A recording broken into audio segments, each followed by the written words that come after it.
D302, and will rise for the pledge.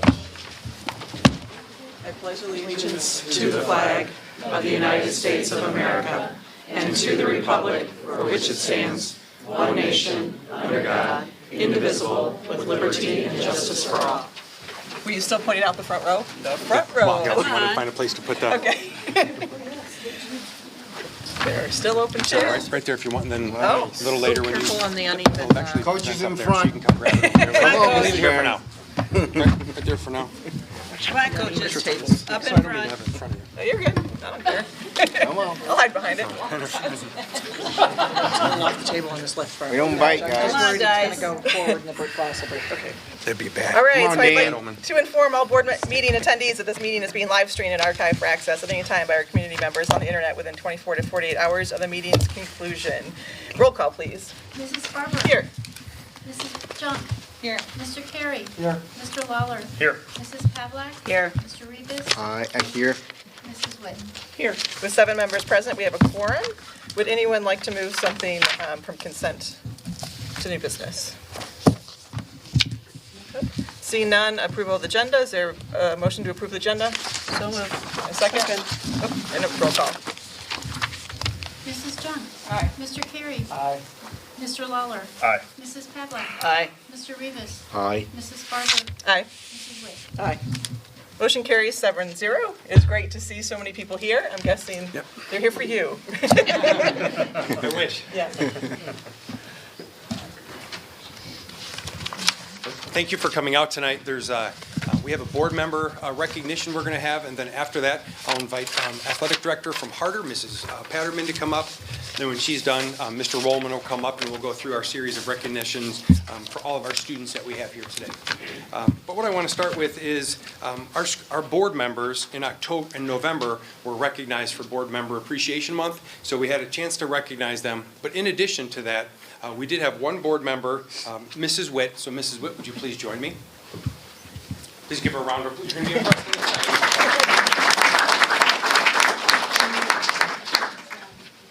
Congratulations. I'll give you a share with you. Each school year, the Illinois Association of School Boards recognizes school board members for their ongoing professional development and work. So over the course of a school year, school board members can take part at the joint annual conference, which you'll hear a little bit more about later, because we did have 3 board members attend. And also, there's division meetings and other workshops that board members can take part of. And as they do, the IASB recognizes those and tabulates those. And when you get to a certain level, you have official recognition, as Mrs. Witt did tonight. So in addition to all of the hours that Mrs. Witt did, she also served as our school board president for 2 years, right after coming, or shortly after coming onto the board. And also, as part of the recognition, she has served over 200 hours in the role at the different meetings. So it's with great appreciation and recognition that we share, again, a round of applause for Mrs. Witt. Thank you very much. And with that, we'll transition to the next part. So Mrs. Patterman, if you will come up, and then when you are done, Mr. Rollman. So thank you. Thank you. So, good evening. I'm Patty Patterman. In addition to my teaching job, I am the athletic director at Harder Middle School. I want to take a minute and recognize our fall athletes. We did have 80 cross-country runners, so hopefully we're sending a lot of talent your way, looking up to your great accomplishment this season. And we also had 48 girls playing volleyball this year in 7th and 8th grade. Cross country, we had 2 runners that advanced to the IESA state meet. And I'd like to recognize Jade Unzuela and Maggie Spalazzo. And we've had another big change at the middle school for next year, in that my very first call I took in June was from the Fox River Prairie Conference, Geneva, St. Charles, and Batavia, to inform us that they would be leaving our conference and joining West Aurora. So the middle school next year will be joining the NCJC conference and competing against a lot of the same schools that our high school now is. Sycamore, Burlington, the DeKalbs, Rochelle, and Belvedere. So that'll be the big change at the middle school for next year. So I want to turn the microphone over to Mr. Roman in the recognition of the high school athletes.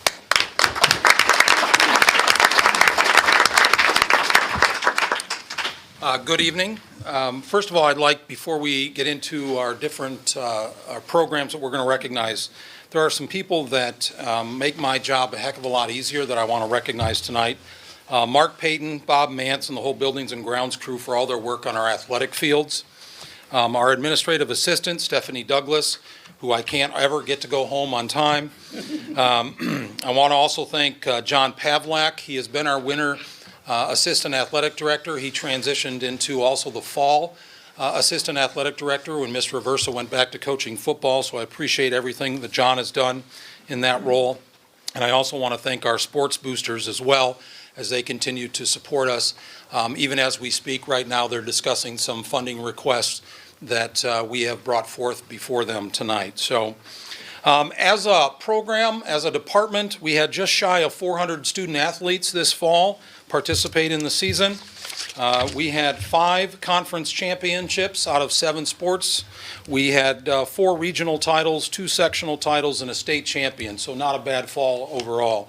I stood before you last year amazed at the accomplishments that our athletes and our coaches were able to provide, and I stand here equally amazed 1 year later with everything that you guys have accomplished. I told them in the hall before we came in, this is an evening that we celebrate you and everything that you've done. So in standing with our new tradition that we started in the winter, I'd like to begin introducing our coaches. They're going to say a few brief words, and then they will move on and let our student athletes speak. So we're going to start with fall dance. Our coaches Jill Cotton, Stephanie Dickerson, and Sophie Laws. Please come up. How short I am. And everybody who knows me knows I don't really need a microphone, so it's all good. Good evening. My name is Jill Cotton, and I'm one of the 3 new dance coaches here at Kaneland. On behalf of myself, Coach Krantz, who couldn't be here, and Coach Laws, we want to first thank the board for accepting our positions and for the opportunity of speaking, and obviously all the athletes here tonight. It is great to be amongst all of you and the wonderful coaches that are here at Kaneland. Both Coach Krantz and I are Kaneland alum, so it's been an honor to come back here and give back to these programs much of what we received during our time here at Kaneland, so we're really excited for that. This has actually been a really exciting time for our dance teams. Our numbers have almost tripled compared to the past 3 or 4 years, so we have a JV and varsity, almost 30 dancers participated this fall. And so part of our goal is to continue growing those numbers and, of course, the talent at Kaneland. Our summer through fall season was actually really exciting, starting with camp. Both of our teams received multiple awards for their performances.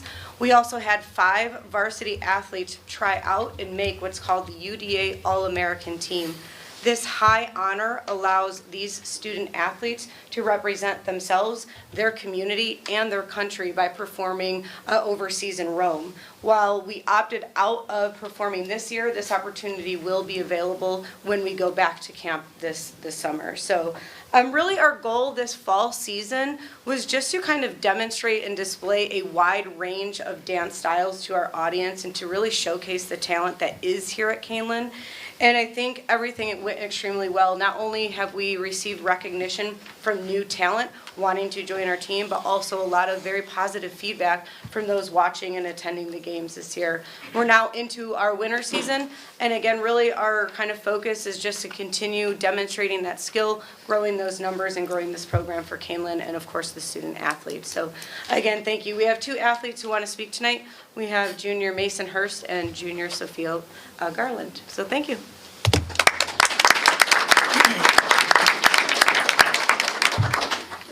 Hi, my name is Mason Hurst. I am a junior this year. I was on the varsity for fall. Ever since last year, I've been on for 2 years. Ever since last year, once Coach Carter left our coaching staff, we got our new coaches, which have been exponential in helping us kind of grow the program and helping kind of expand our field and our touch. They've been a really good, kind of outwards mention for us. They've made it so that we are capable of, expressing ourselves in a kind of a new way.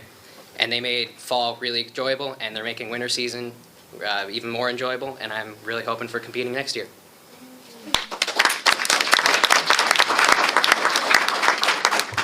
Hi, my name's Sophia Garland. I am a junior. This was my first year on the dance team, and I joined it because I've been dancing since I was 2 and competing since I was 6. So it was something I really wanted to do, and when I joined the dance team, I was really excited because I felt like it was somewhere I could be after school, where I had a community and a home where people supported me, and the coaches are really amazing, and the teamwork we put in every day makes me really excited to keep going and growing. So yeah.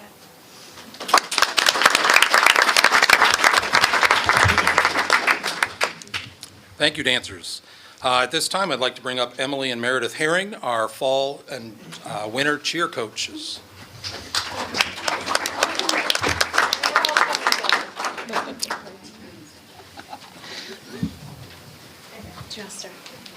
Good evening.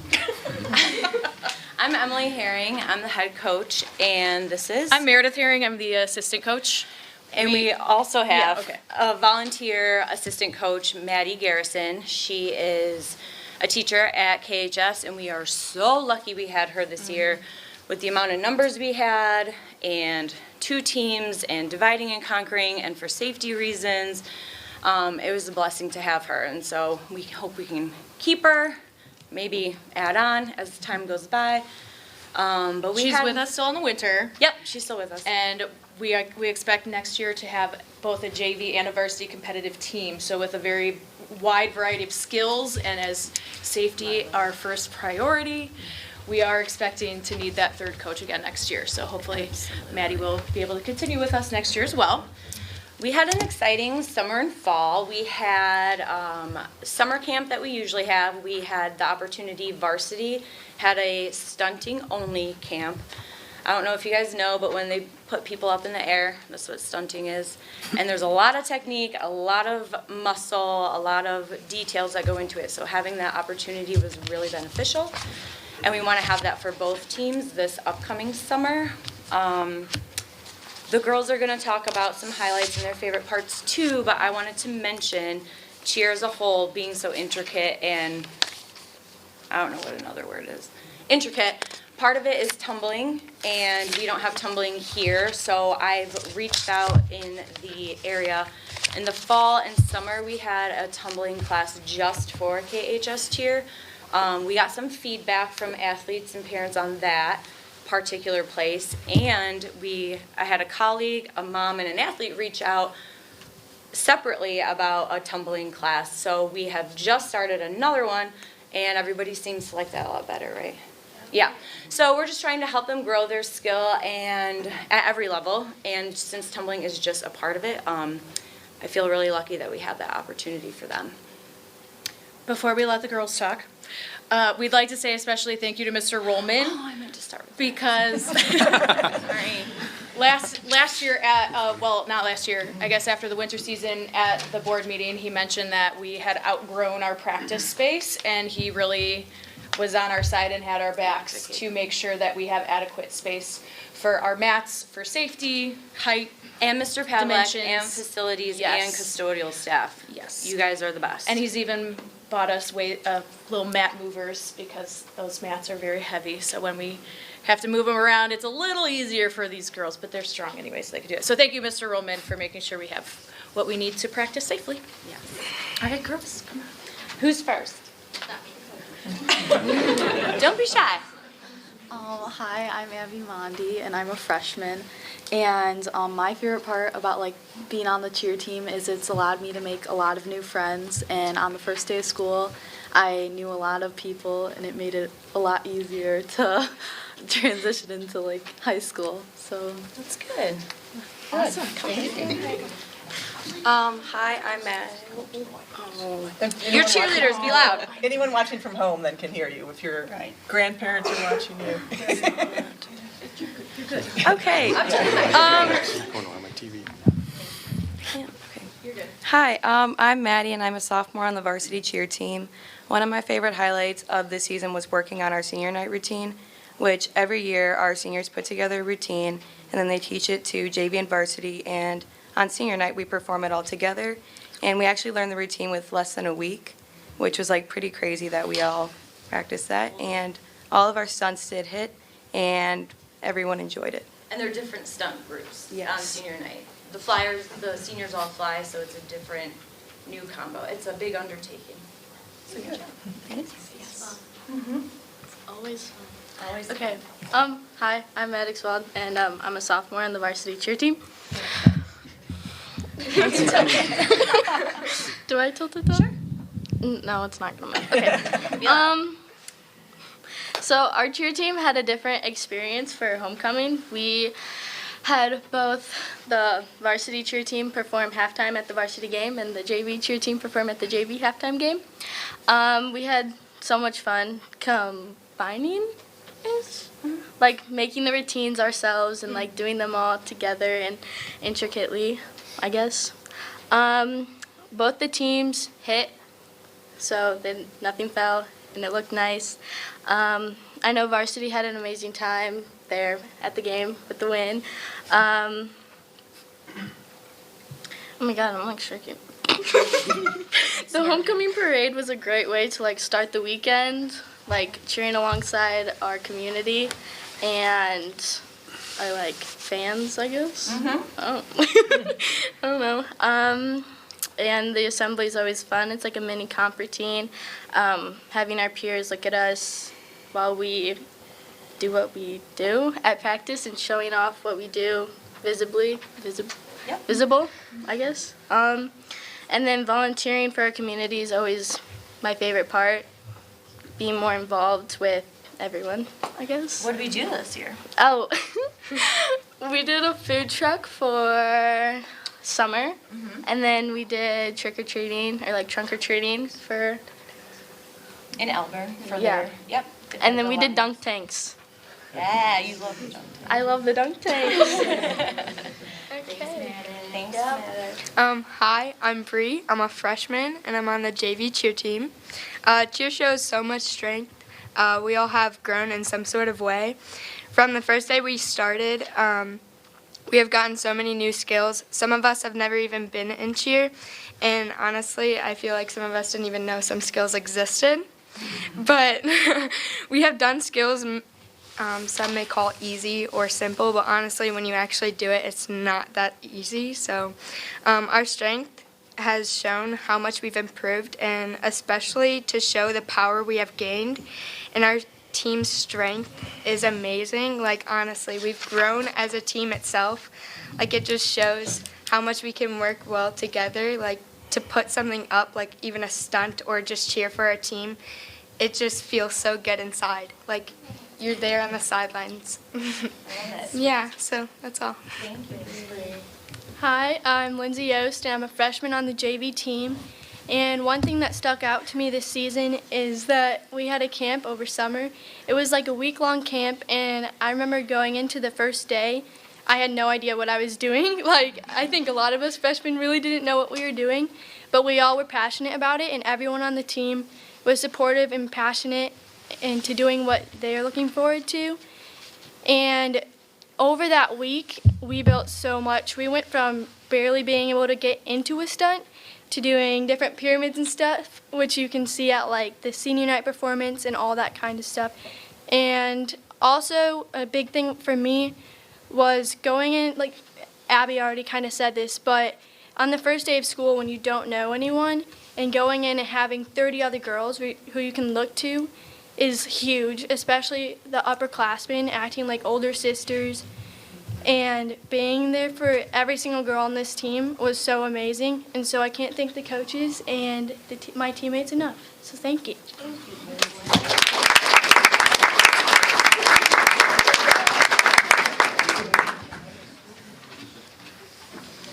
I'd like to invite Coach Meyer and the golf team up.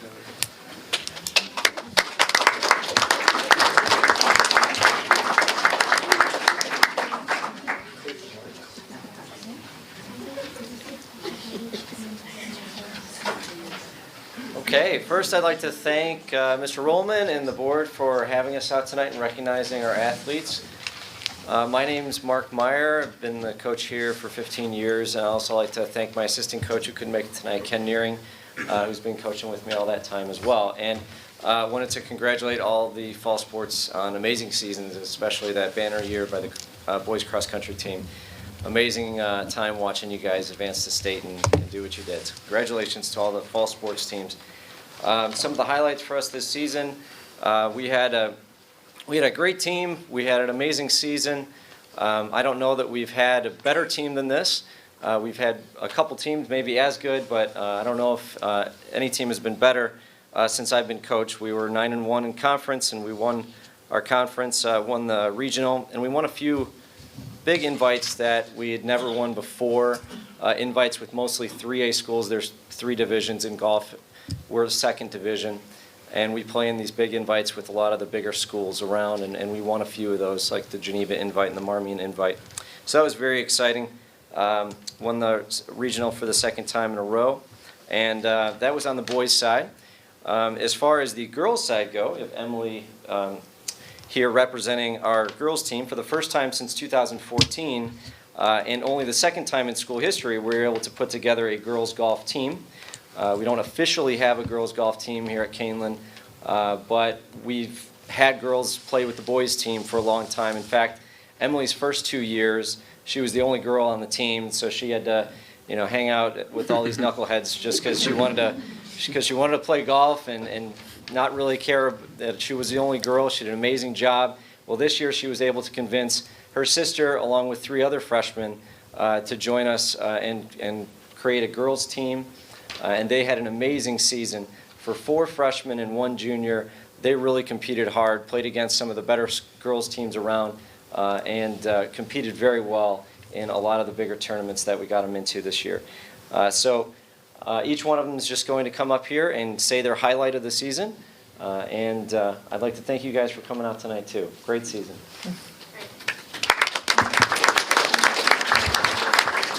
Hi, I'm Emily, and my highlight of the season was just having a group of girls to be with. I mean, the guys are cool, but it was really cool to have a group of girls to be with. Hi, I'm Lucas Pell. I've been on the golf team for 3 years now, and for the first time I won a tournament this year, and it was conference. I shot my low of 69, and it was just a great achievement for me this year. Cody Ganson, sophomore varsity. My highlight of the season was totally, it was making state. I had a really good time there, and me and Josh had a blast at the hotel. Hi, I'm Hagen Rank, sophomore in varsity too, and I think just my highlight of the year is just me playing on every tournament and making it to varsity as a sophomore. Hi, I'm Josh Pale, and my highlight of the year was probably winning the Geneva invite, because us 4 guys, over the winter we trained together and practiced together, and then to show that we really worked our butts off and won the tournament using our 4 scores. Came in clutch, I guess.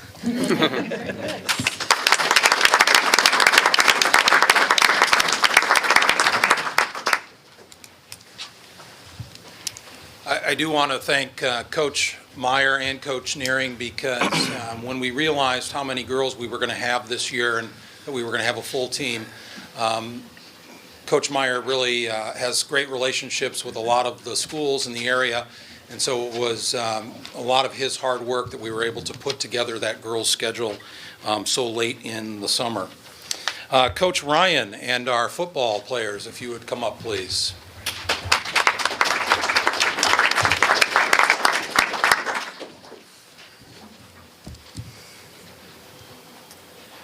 Good evening. Thank you for having us tonight. Thank you to Mr. Rollman, our school's administration, Mrs. Maris, and the rest of the admin team. John Pavlak, Mrs. Douglas, and the athletic staff. Our booster club, the cheerleaders and dancers, the maintenance and custodial staff, to all our parents that have come out and support us, and last but not least, the nights crew for coming out on Friday nights, both nice nights and not so nice nights, for supporting us.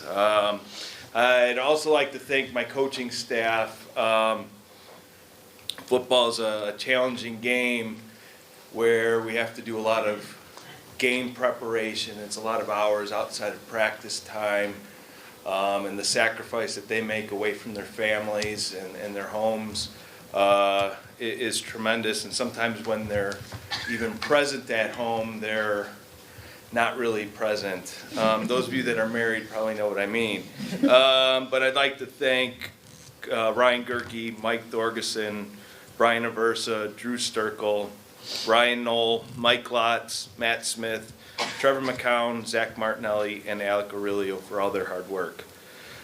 This season, it was our first season in the Interstate 8, and it created some new experiences and challenges for us as we went to a new format on Friday nights, and over the weekend we typically, traditionally, we play a sophomore game on Friday night prior to the varsity game, and then a freshman game on Monday. The state also threw in a wrinkle and told us we weren't allowed to play, players are not allowed to play on consecutive days.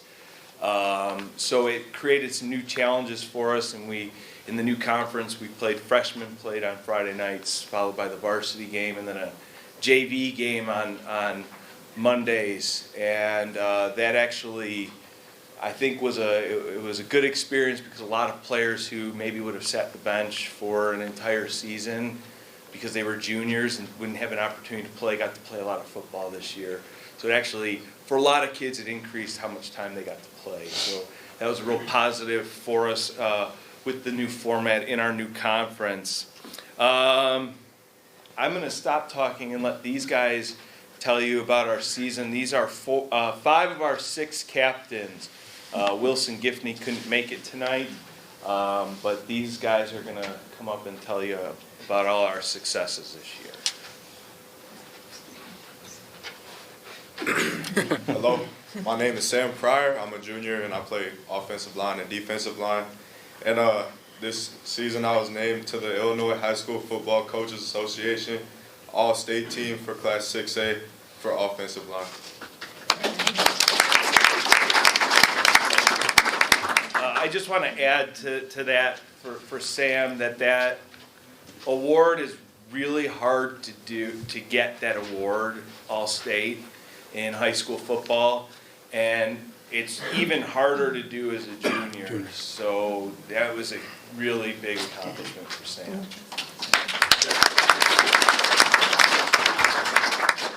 Hi, I'm Cody Krawczyk. I played outside linebacker. Our varsity team finished with an 8-3 record, and we finished 7-2 in the regular season, and we were 5-2 in conference, which we finished 3rd place. And then our freshman team went 7-2.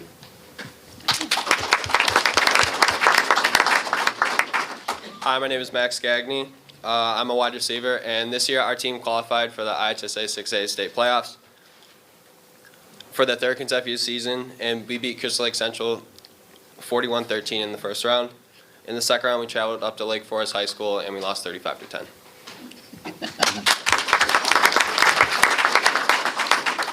Hi, my name is Joe Smith. I played quarterback, and I was one of 3 players on the team to be named IHSA Academic All-State Player. Hi, I'm Trevor Carlson, outside linebacker. I was one of the 7 players named Interstate 8 Conference First Team All-Conference. We also had 5 players named Honorable Mention All-Conference.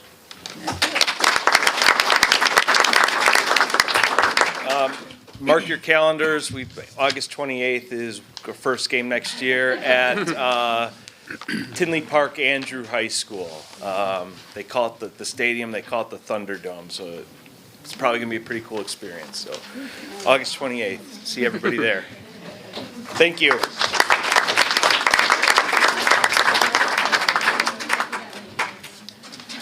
One thing I want to add about our football program, this is a very busy time for football recruiting, and Coach Ryan does an excellent job of arranging those many schools to come in and meet with our athletes, and I've been very impressed in the last 2 years when our athletes come into the athletic office and meet with those various coaches. They're respectful, they're attentive, they're on time, and I'm really here just to tell you that they're doing a great job of representing Kaneland to any coach that's coming in from the outside. So guys, I really appreciate that. At this time, Mr. Perillo and our boys soccer program.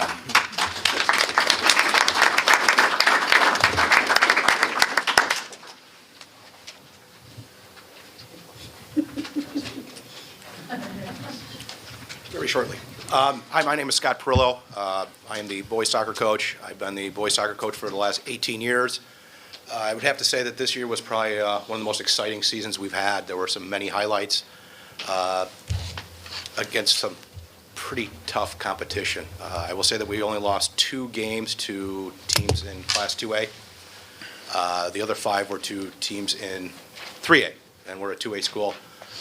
And we did beat a couple of 3A schools, and one for the first time ever, and one that had us play on their senior night because I think they thought they were going to beat us pretty good because they were a state-ranked team. And well, I'll let the boys talk about the result of that. But thank you for having us. Mr. Rollman, thank you for having us. The athletic department, thanks for taking care of us. And the other coaches, congratulations on a wonderful season, including that cross-country team next. Mr. Clary, way to go. All right, hi, I'm Tucker Johns. I'm a senior and a 4-year varsity soccer player.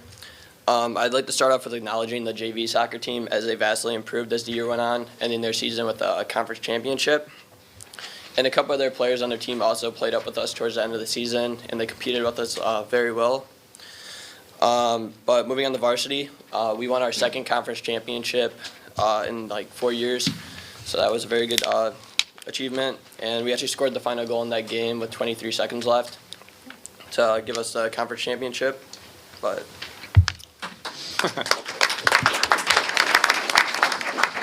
hi, I'm Eric Berrigan. I was on varsity for 3 years. So we tied for the most victories in school history, which was 17.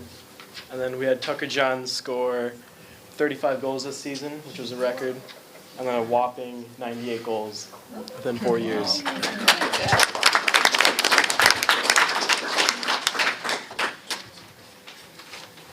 Hi, I'm Evan Smith. I'm a junior. This is my second year on varsity.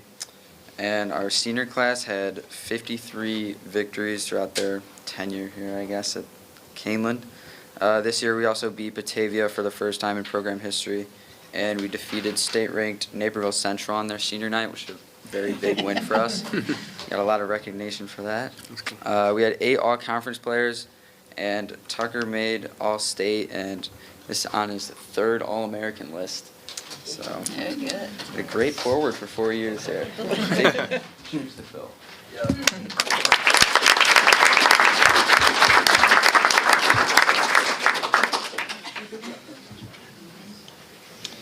At this time, I'd like to bring up Coach Violet and our volleyball program.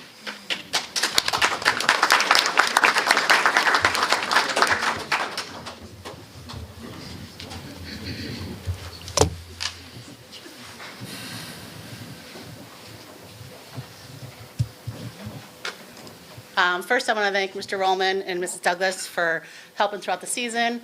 Thank you, board, for supporting student athletes. It's huge for them. I see that in a different role as a school counselor and how much of an impact being involved is important in school, besides just athletics, but also the academics. I've been coaching at Kaneland since '94, on and off. So I think 3rd kid, I kind of quit for a few years there. So about 19 years I've been coaching volleyball. 2 of the girls came because as student athletes, they're busy. A lot of them are in club or working or playing other sports. We were 29-9 this year. Our 2nd year back-to-back regional championship. We also back-to-back conference. And we also had quite a few all-conference players this year, which was awesome. The conference was a little different this year. We had some good teams and some not so good teams.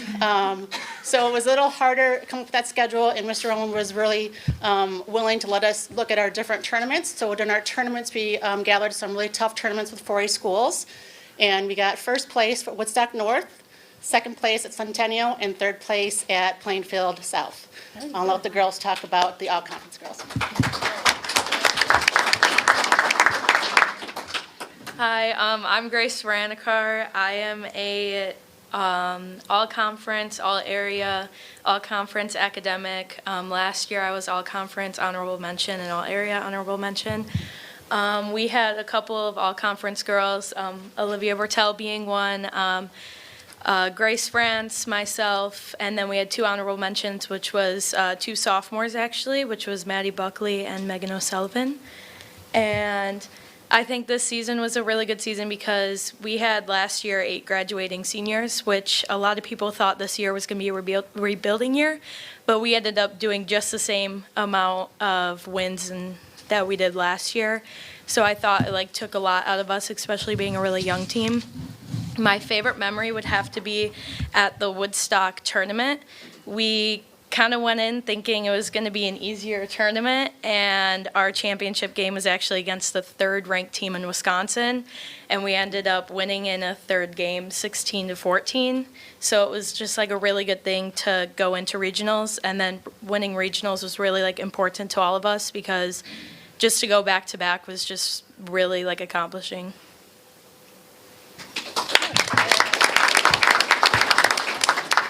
Hi, I'm Olivia Bertel. I'm a junior, and this is my first year on varsity. And my favorite memory was winning regionals because we worked really hard to get to that point, and having all of our hard work and effort pay off was really nice. Really great feeling. I also want to mention that we had Player of the Year, and she's not here this year. Player of the Year for the Daily Chronicle was Grace France, so really proud of that.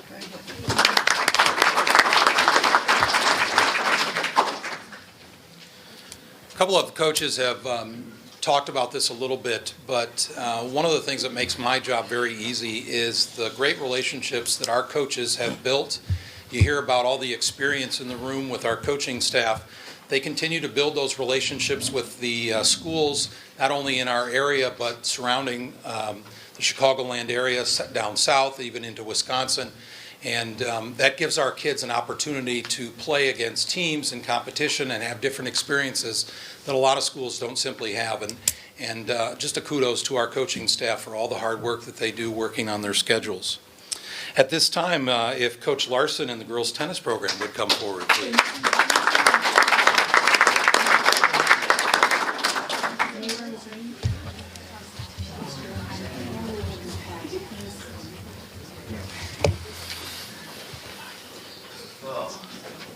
Good evening, everybody. Good to see everybody again. My name is Tim Larson. I've been coaching tennis at Kaneland for 22 years. When did we get hired, Scott? 19 years ago. 19 years, okay. I'm going to have the girls talk about the accomplishments that we had this season, but I'm going to set it up by describing what happened last season. We had a tremendous, talented team last season. Where we graduated 7 girls out of our 11-person lineup. Most varsity players play junior and senior year. So if you have 7 seniors graduate, that's probably 14 years of experience. We graduated 21 years of varsity experience last season. And we were 4th in the state last season. And we heard coaches and parents from other teams saying, other than Piper Schrepferman, Kaneland just graduated all of its talent. And so other teams will be able to win this year. And with that in mind, knowing how hard we worked all summer, I see these girls all the time through the summer. We work and work and work, trying to figure out the lineup, how to hit the right shots at the right time, strategy, and being mentally tough on the courts. I see most of them just about every day. If they're not hitting with me, they're out training. It's a miracle Piper is here right now and not playing tennis. I will leave you these 3 outstanding young players to explain how the season went.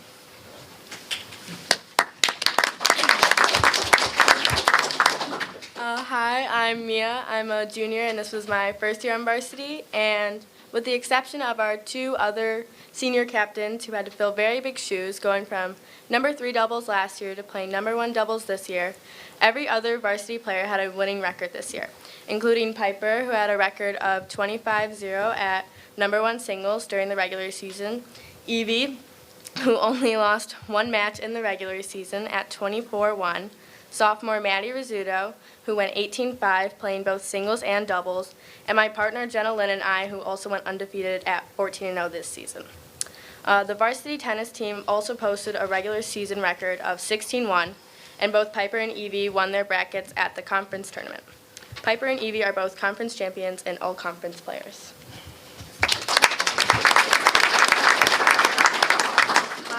Piper Schrefferman. This is my third year on varsity. I'm a junior at Kaneland.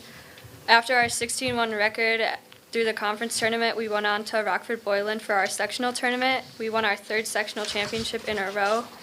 After a great season, our second singles player, Evie Taylor, had to play the sectional tournament against number 2 and number 1 singles players. It's a bracket with the best players in the area. We knew she was really good, but until the tournament, we didn't know just how good. She won 3 matches in that tournament, including wins over number 3 and number 2 seeded players to go all the way to the championship match. Little sophomore Evie Taylor became the 3rd player in Kaneland tennis history to qualify for the state tournament as a freshman and sophomore. She won another match at the state tournament this year and helped us end up 11th in state.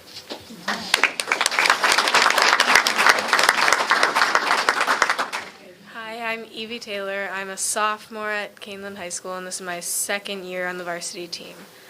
I may have won 3 matches at the sectional tournament, but I did not win the last one because I had to play against Piper, who was the number 1 seed and my teammate. That's funny. She went 25-0 during the regular season, won her conference, and won the sectional tournament. She is the first singles player for Kaneland to be seeded in the top 10 at the state tournament. She played like an elite player and won her way to the quarterfinal match at that tournament, only losing to the girl who ended up winning the state championship. Other coaches and parents of that match has said that that was the best match between Piper and the number 1 seed, and that was the best match of the entire tournament. Piper finished the year as conference champion, the sectional champion, named All-State player for the 3rd straight year, and was just named as DeKalb Daily Chronicle as the area's tennis player of the year. So we finished 1st in our sectional and 11th in state. With a lot of talented young players, we'll be back next year.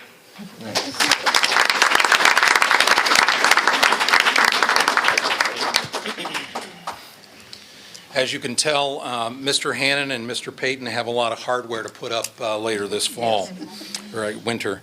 Coach Ecker and girls cross country, if you would come forward, please.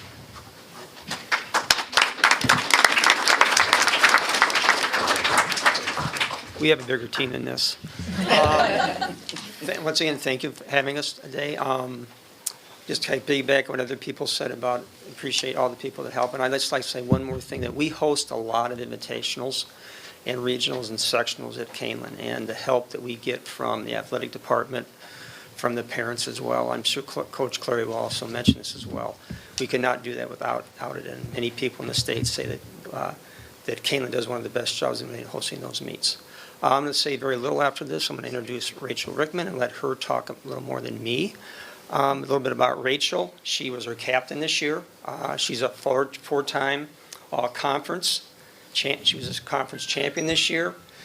She's the only second girl in Kaneland history to be all-state all 4 years of her high school career, finishing 9th.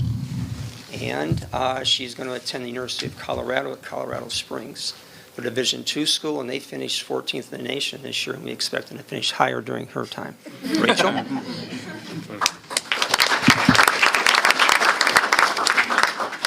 Hi, I'm Rachel Rickman, and I am the only representative today because a lot of my teammates are doing other things. They're very busy with magicals or other sports and volunteer work. They're very good people. We had a very successful season for how young our team was. I was the only varsity athlete to be a senior, so we had a lot of freshmen and sophomores filling in the places, so that was awesome. We earned most team trophies in our invitationals, and both the fresh soft and varsity level. We were the JV and varsity conference champions. We had 6 individual all-conference runners. We had 10 juniors and seniors who were academic all-conference, and 1 was honorable mention academic all-conference. We got 3rd at our regional and 6th at our sectional, as the 10th year in a row that the Kaneland girls team has come, or an individual has competed at the state meet. So that was pretty cool. Yeah.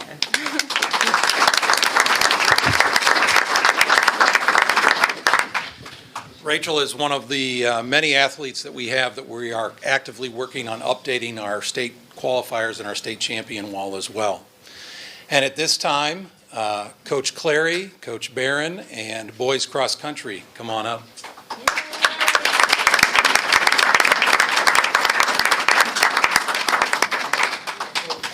I don't know if we were going to bring the whole group up, but this is good, though. I was going to ask you to stand. So the juniors and sophomores and freshmen that came in tonight, if you guys want to stand up and be, just the board can see some of the faces. We had 37 in our team this year, and it's been our full belief that it's 37 that made the difference all the way through. My name is Chad Clary. I'm your boys cross country coach. Eric Barron is right over here. Come on up, Coach Barron. I'll give you a second here with the mic. It's great, but not surprising to hear that our head coaches are speaking to the fact that we have great admiration and appreciation for our athletic department staff that does so many different things that it's amazing that they get to do the things that they do for us in addition to the many other things that they're also taking care of throughout the day. They're tremendous. I mean, it's an easy word to throw out there, but it's incredible all the different things that they have to cover, and we're very appreciative. John Pavlak, the day that we were able to bring that home, went to the high school in the middle of his Saturday, in the middle of his weekend, to set the gymnasium up so that we had that space ready and available when we came home for a great homecoming. The community and the support that they gave us with people on the streets was absolutely breathtaking for the kids to be able to see that and experience that on a school bus. So the maintenance department, another group of people that are unsung heroes on a daily basis throughout our district in the everyday life that they do. Whether it's mowing the grass or setting up the tennis courts or fixing the ruts that are left by Spartan TV when they come in after a 3-inch rain, they're willing to go the extra mile for all of our programs, and we're very grateful for that. I would be remiss to not say that the appreciation from the community that we've had and the support that we've had has been overwhelming the entire season, but it's not just a one-year deal. It's something that's been there the whole time. Our assistants, I'm going to let Coach Barron say something here in just a second. Our assistants were Clayton Brundage, who is a volunteer, former Kaneland cross-country runner that came back to work with us this year. His father passed away in January, and he said, hey, you know what, you might want to try and get back into coaching or get into coaching because it's something that I see you having a future with, and we see that with Clayton definitely. Tom Beck was a student teacher in your schools this year and did a great job with our boys. Andy Franklin's a guidance counselor in the high school who works with the girls program that also works with the boys program and took care of many different details on days when coaches weren't available to cover certain things. And Coach Ecker has been just a tremendous asset to our program, not only in getting us to different places to be able to practice off campus every once in a while, but also in being able to be that sounding board, that honest opinion that sometimes you need to hear. And then Coach Barron came back to this to practices this year. He'd been away from it for a little while, but was instrumental in having 2 head coaching people giving head coaching experience to the boys this fall. I heard other coaches and other athletes talking about their favorite moment of the year. And ironically, for me personally, the one that wasn't the most powerful wasn't that one there. It was actually the day we were in the regional meet. We hosted at Kaneland, so we had all of our volunteers, everybody was there. We had one runner on our team, Isaiah, who ran so hard that at the end he was so exhausted, he was really getting sick, starting to concern us quite a bit. So we walked him over to the ambulance, and the ambulance wound up saying, we see a little something we're not sure about, so we're just going to take him in to get him checked. Okay, you're looking at a team that has been ranked number 1 pretty much all season long, and you're taking our number 3, number 4 runner off in an ambulance. There's a lot of adversity that we've kind of faced over the course of the year. So when we get to awards and Mr. Rollman is calling out all the places in the awards, we captured first, second, fourth, and fifth in the race that day. Isaiah was the 4th finisher. When Ethan came up to get the 5th place medal, he brought Isaiah's shoes with him, and he put them on the podium there for his teammate, for his brother. The way that these boys look out for one another, the way that they care about one another and what they do is just a small part of what something like that can be. And we know that that's not special for our program, but it was a special moment for that day. So I'm going to turn it over to Coach Barron, and then just our seniors are going to have a couple things to say about this whole entourage. I just want to thank the board, Mr. Rollman, and Coach Clary for giving me the opportunity to get back into the sport that I truly love and just cherish to be a part of. The boys are going to talk about the accomplishments of the team, but I want to acknowledge Coach Clary. Coach Clary was the 2018 Illinois Track and Coach Association Coach of the Year, and just recently was named the 2019 Coach of the Year.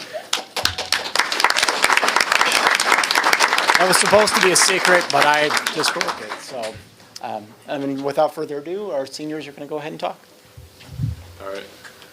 Hello, I'm Seth Nosek. I want to talk about one of the things that was there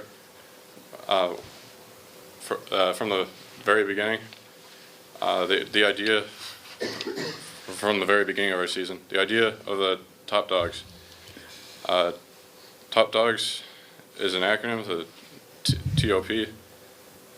T stands for toughness and trusting the process. Helped us push through, and that helps. O for our opportunities and offerings. Our offerings, like serving others throughout the season, being generous, and our opportunities being our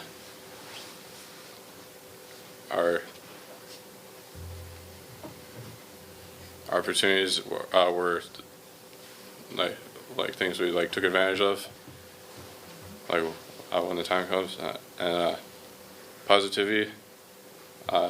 We brought out positivity on ourselves that we would thrive on, and I believe that for this reason.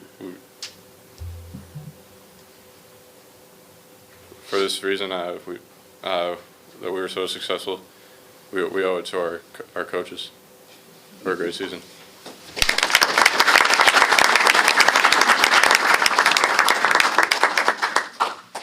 Hi, I'm Ethan Neal. Just a little bit about our season. As Seth said, we were the Dogs. That was our mascot this year, basically. Our little theme was humble and hungry for history. Humility is a huge thing on our team, and we're all there for one another, and we don't seek personal glory. There was an old saying on our team, never me, always we, and I always look back at that.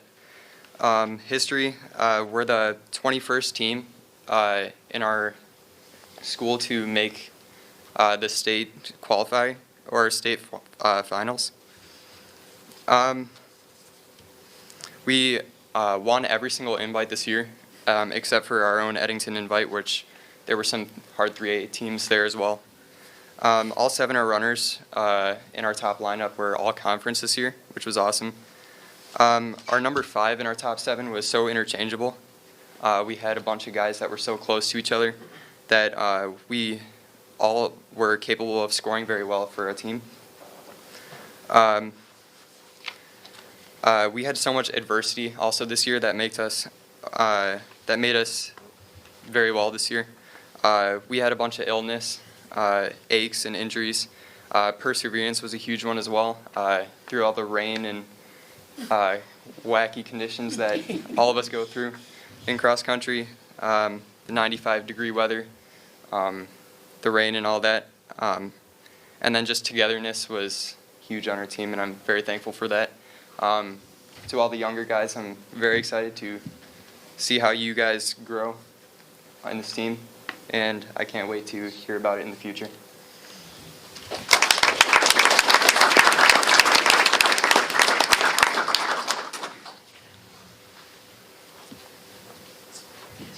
Hi, my name's Marcus.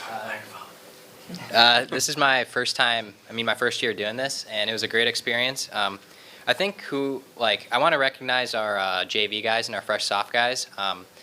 They were great this season, and I feel like they're sort of not overshadowed, but since we had such a strong top 7, but nobody ever gets to. I feel like they haven't gotten the recognition that they deserve. One of which in particular, Nolan Allen.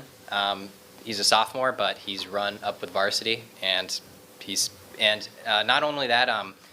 we've run him on the varsity squad, even though he could have, at the fresh soft level, he probably would have won most of those meets, right? And another thing, we had a Byron invite meet, which was a varsity meet, but we ran just our JV squad, and we won that with just our JV squad. Yeah, I mean, that's pretty much all I have to say.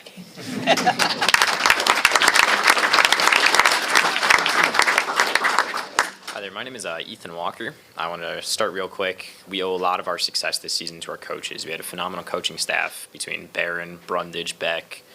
2 more helpers were Ecker and Franklin driving us all over, and then especially Coach Clary. He's been dedicated to this program for a long time. This is actually his 25th year, and he has just shown so much dedication. He's kind of the linchpin that holds us all together, and we're just ever so thankful for him. We're also really thankful to the Kaneland community. We had a fundraiser earlier this year, and there were a lot of generous donations that enabled us to get some new equipment. We got some really nice state sweats that we were able to show off and do some cool stuff with. So thank you very much to all the love and support that you guys have shown through all of our journeys. And this team has just been phenomenal. All of the guys have put in the work. It's not just top 7, not just top 14. All 37 of us have put in the work, put in the hours between summer, after school, after season. We're all here for each other, and it's just been a great season. Thank you.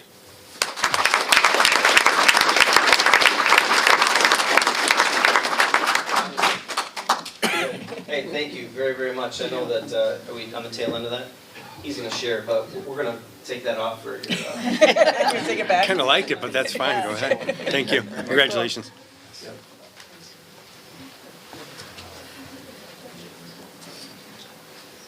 So I know it takes some time. I really do appreciate you allowing our coaches and our student athletes to come and share personal experiences about their season. I think it's a powerful message for everyone in our community to hear exactly what it takes to get to the success that we do have here at Kaneland. Student athletes, it is my pleasure to be your athletic director. So I really appreciate everything you do. I appreciate the way you conduct yourself. And again, I don't think there's any better place for me to be is at Kaneland. So thank you again. We're going to take a big picture out here in the lobby when we're done. But school board, Dr. Fuchs, Dr. Layden, thank you very much for letting us be here tonight.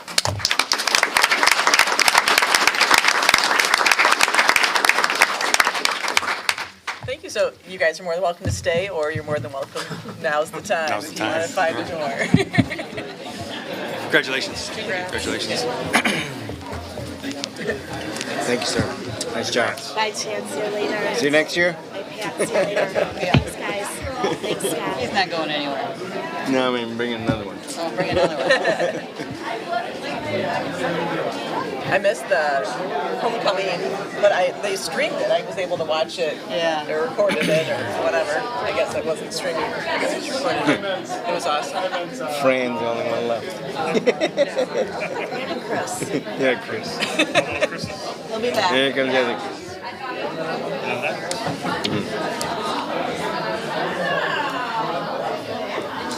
I don't think we're going to have any public comments. I don't know. All right.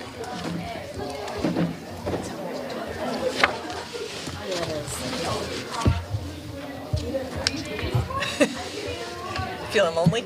Yeah.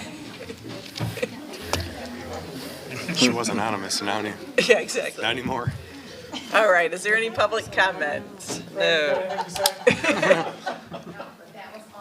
That was awesome. That was awesome. That was awesome. And Teresa kicking it off. That was awesome. Congratulations, You were a Teresa. long time ago now. All right, so we'll move on to the consent agenda. The consent agenda contains the following action items: the approval of parameters for accounts payable and payroll December 2019, approval of treasurer's report November 2019, approval of minutes of the November 25th, 2019 regular meeting, approval of resignations and employment of staff, approval of destruction of audio recording from executive sessions from May 2018, approval of intergovernmental agreement between the Board of Education of Kaneland Community Unit School District 302, the Fox Valley Career Center, and the Reddick Community Fire Protection District, and the following informational items: the Student Suspension Data Report, the Freedom of Information Act Report. Is there a motion to approve the consent agenda? So moved. And a second? And a roll call. Mr. Carey. Aye. Mr. Lawler. Aye. Mrs. Pavlak. Aye. Mr. Rivas. Aye. Mrs. Barber. Aye. Mrs. Witt. And Mrs. Junk. Motion carries 7-0. So we'll move on to J1, public hearing and approval of 2019 tax levy. Yep, I'll give that to, or I'll turn that to Dr. Fuchs and let her get started on that one. Madam President, can you please call the public hearing Call to order? All right, so we will call the public hearing to order at 8:03. Great. I'll outline the estimates for the levy. First of all, there have been no changes since the board approved the tentative levy at the end of October, so everything is still the same. In terms of assumptions that we're using, the CPI, which is given to us, is 1.9%. I'm estimating, based on information from the county assessors, that EAV will increase 6.8%. I'm also estimating that new construction will be about $9 million. Those two numbers, the increase in EAV and the new construction, are estimates, even at this point in time. We will get the final information in March and April. This levy must be filed by the last Tuesday in December. I'll be filing it after the board approves it later this week or early next week. With that being said, specifically, you can see the various funds and levy amounts that are on page 1 of your memo. The Ed Fund, $35 million. Operations and Maintenance, $5,900,000. Transportation, $1,800,000. Working cash, $100,000. Municipal retirement, $550,000. Social Security, $900,000. Special Ed, $4,355,000, for a total operating levy of $48,605,000. This does, the operating levy does not include the bond and interest. The bond and interest is a result of the referendums and the outstanding debt that we have. Those payments will total $12,151,740. The county clerk will automatically pull that money from the county and send that to us, with total being $60,756,740. We do expect to receive only about 2.9% more, even though we are asking for a little bit more than that. Again, the reason why the higher ask is because the numbers are built on estimates. At this time, I believe that is the summary of the levy. I'd be happy to Open to public comment, is that where we're at? Yep. All right, so we will now invite public comments just on the tax levy. Any public comments? Seeing none, we will close public comment on the tax levy, and then we can open it up to board discussion. Any questions? Dr. Fuchs, I always ask you the same thing when we go through this presentation. Just because we ask for it doesn't mean we get it. That is correct. We will only get what the CPI and the formula allows. The reason why it's estimates now is because the tax assessors have done their job, but taxpayers have an opportunity to appeal. And so while they go through the appeal process, the county will finalize all assessments. Then in March and April, they'll finalize those assessments. And we will be given what is due to us in terms of the tax cap formula. So we can ask for anything, but we're limited to. CPI or 5%, whichever is less. In this example, CPI is 1.9%. You bet. Anything else? Okay, so I will entertain a motion that the board approve the 2019 tax levy as presented. So moved. And a second? And a roll call. Mr. Lawler. Aye. Mrs. Pavlak. Aye. Mr. Rivas. Aye. Mrs. Barber. Aye. Mrs. Witt. Aye. Mrs. Junk. Mr. Carey. Aye. Motion carries 7-0. We'll move on to J2, financial projections presentation. Yep, I'm going to go ahead and turn this over to Board President Sparber. I know there may be a change here, so wanted to go ahead and throw that out to President Sparber, Okay. so you can either see if there's another board member that would like to share at this time. Okay. Go ahead. Yeah, I would like to move to table this until a later date. I understand there were some problems with the modeling software getting it to work properly, which led to us getting the information later than expected, so I'd like some time to review it. So if we could please table this till, I don't have a specific date in mind, but I don't know if you guys want to next meeting or where that falls. So that can be made as a motion, or if anyone has any discussion, if it's not a motion either way. I support the move. Do you want to make that into a motion? Yes, I would move it. Well, do I need to put a date on it, or do I just say that? To the next meeting? I think based on the timing, we'll have it for that to be brought back at the first meeting in January. Okay, I'd like to move that we table this. Sorry. Until the first meeting in January. Santa's here. Is there a Santa's here. second? So we're talking about Santa. Is there a second? I'll second You'll it. second, and is there any discussion? All right, a roll call? Mrs. Junk. Mr. Carey. Aye. Mr. Lawler. Aye. Mrs. Pavlik. Aye. Mr. Rivas. Aye. Mrs. Barber. Aye. Mrs. Witt. Aye. Motion carries 7-0. We'll move on to J3, approval of capital projects. Yep, I'll turn that over to Dr. Fuchs and let her walk us through that memo. At the last meeting, Mr. Payton was here, and he and I presented the entire capital plan. Based on that plan, we're bringing back the recommendation to approve the capital projects. If you look at page 1 of the list, the plan asks for, to be approved, everything above the horizontal line. The board directed us to plan for $1 million. We got as close as we could. I anticipate that something will come in lower or higher based on bids, and so this is an approximate amount. It's a good thing to get these projects done, but please know that there are a lot of other projects that also need to be done. And so we have to get started somewhere. Okay, any discussion? Dr. Fuchs, could you talk a little bit more about the master plan facility study? Sure. The master plan facility study is something that we believe, the administration believes is important. Right. The reason why, the high school campus has a lot of additions on it. And also, some of the spaces are aging inside and outside. The track right now is the, of the highest concern, needing the most repair. And so, while it would be easy to just repair it as is, there have been, the desire of the high school administration to expand it and potentially turn it. And before doing some of those things, we believe that a master facility plan would be important so that we can make sure that we're not spending money on one fix so that in 3 to 5 to 7 to 10 years, you're redoing it because you didn't plan. So we feel that the master facility plan would be the first step, and then as soon as that is completed, then we would move forward with other projects as appropriate. Thank you. Are we using that, our architectural firm to do that? Mhm. Okay.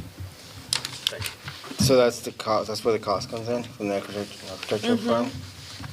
Are these the same guys that charged us 30% last time of our cost? Was it them, or was it, let me back up. There's some donations when we build the baseball facility thing there for the concession stands. And there was a group that was charging us 30% of the cost. And I know this is, but not even close to the cost of what potentially we're looking at. But I just want to make sure that they're in check, whoever is, if this is the same facility. What I would tell you is that a few years back, we had proposed doing the same study, and at that time, we received 2 proposals, and the proposals were very close. This firm, Ruck Pate Wold, is the lower of the 2 firms at that time.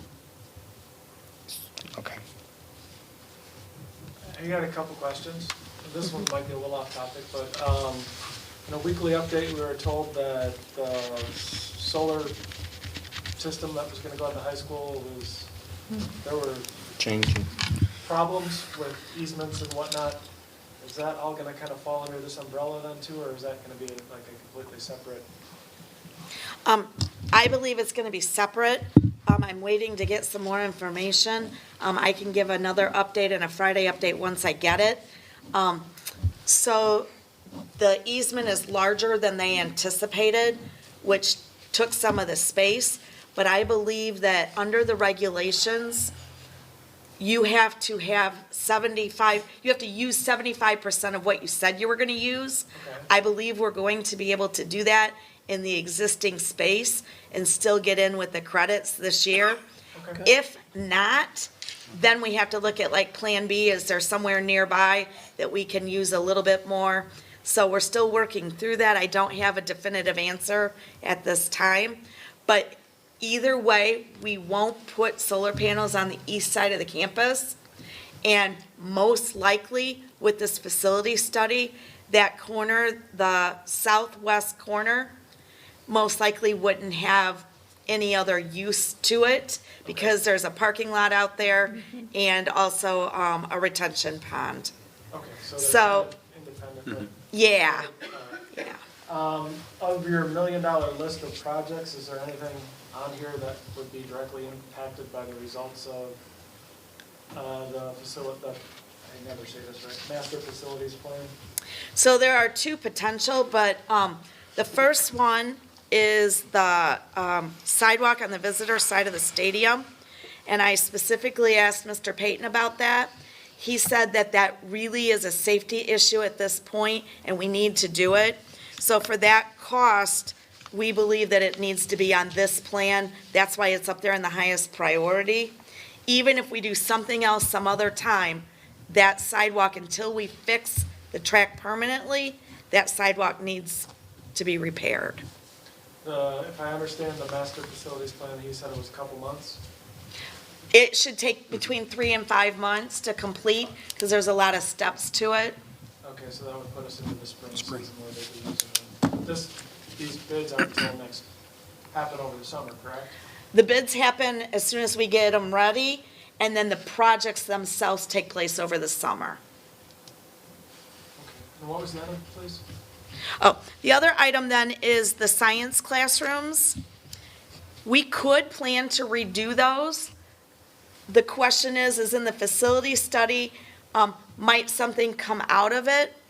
What I would tell you is Mrs. Maris put this as the highest priority for the high school in terms of facility upgrades.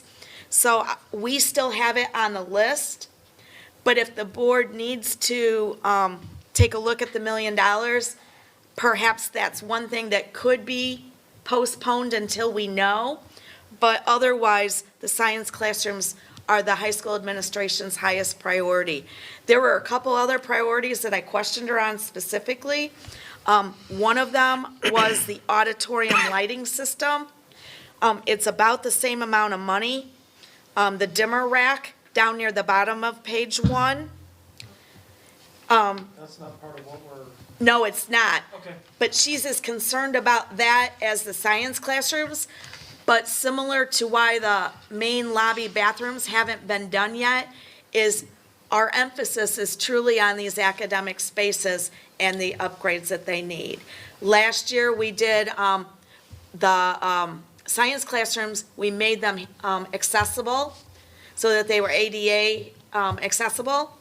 And prior to that, we redid 6 classrooms one year, 4 classrooms another, to try to upgrade some of the classroom space. That's why these science classrooms are back on the list, is to continue upgrading them. And actually, for the science classrooms, they have indicated a need to increase the number of lab stations so that they can have more students in a class. The $400,000 for the univents, to me, seems like it would be something that could be easily impacted by the facilities plan. If they change a building, it seems like that's something that would fall under that purview pretty easy.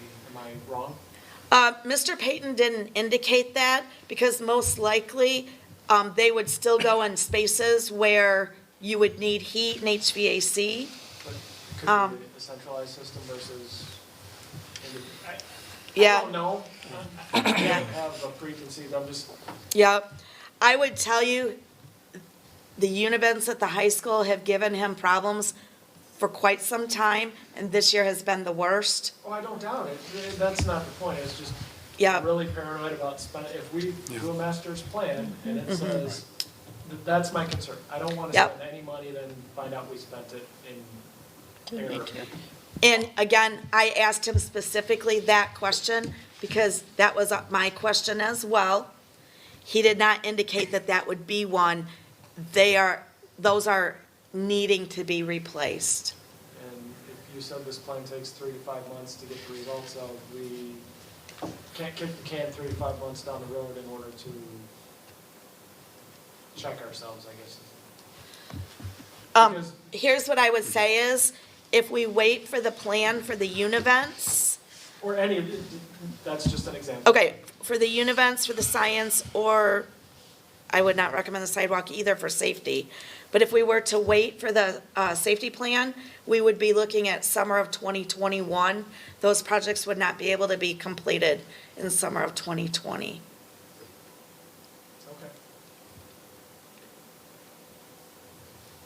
So when the architect spoke the last meeting, I think I understood this right, but correct me if I'm wrong, he kind of laid out maybe alternate kinds of plans, like different kind of ways he would take the different plans. Do we know what this, like the flavor of this plan is going to be? It does. It includes both academic or educational spaces. Okay. Both indoor and outdoor, as well as the entire campus. Okay.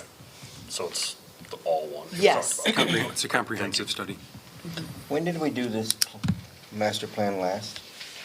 I believe that the one that I have in my office is dated 2000, it's either 8, 9, or 10. I'm trying to remember what's on that one. Somewhere early, 2008, 9, 10? I think it was 09, the one Was we it found it, 9? because I Thank think we you. found one in 06 and then one in 09. Okay, thank you. I can see it, but Did we it's do- yellow. Did we do a significant,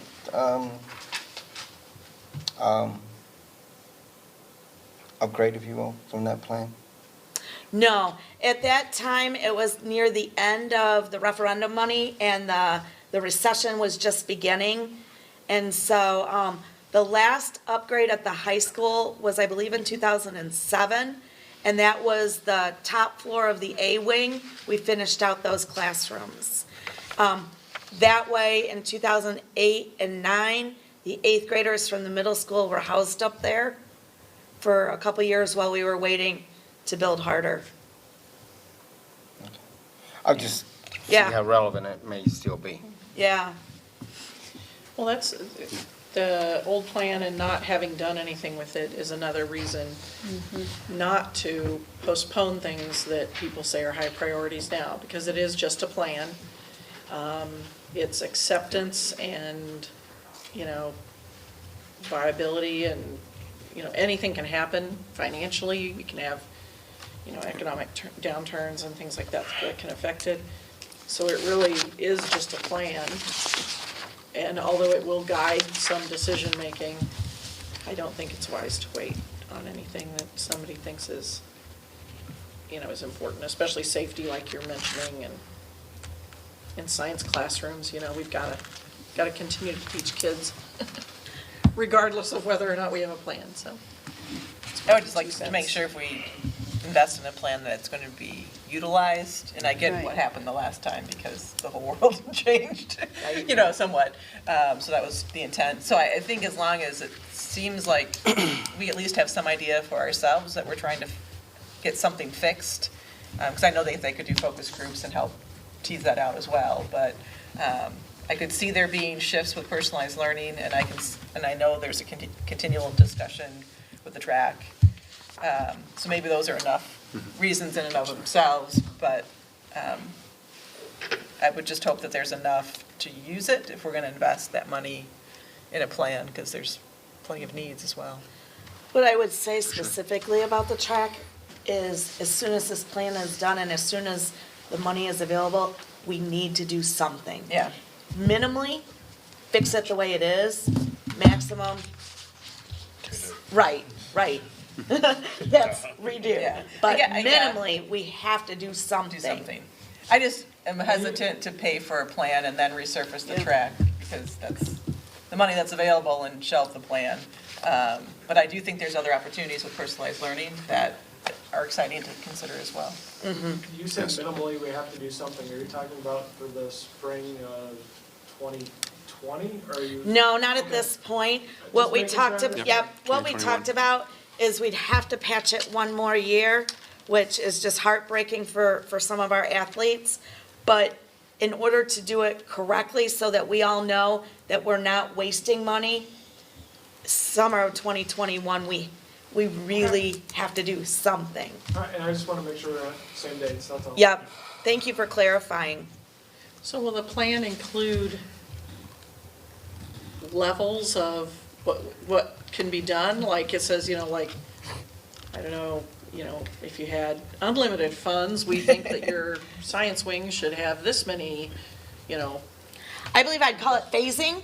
yeah. Yeah, priorities and phasing, I But even believe. levels of, because you can say, we're gonna go for the Cadillac plan, or this might be okay, like not quite Cadillac, like.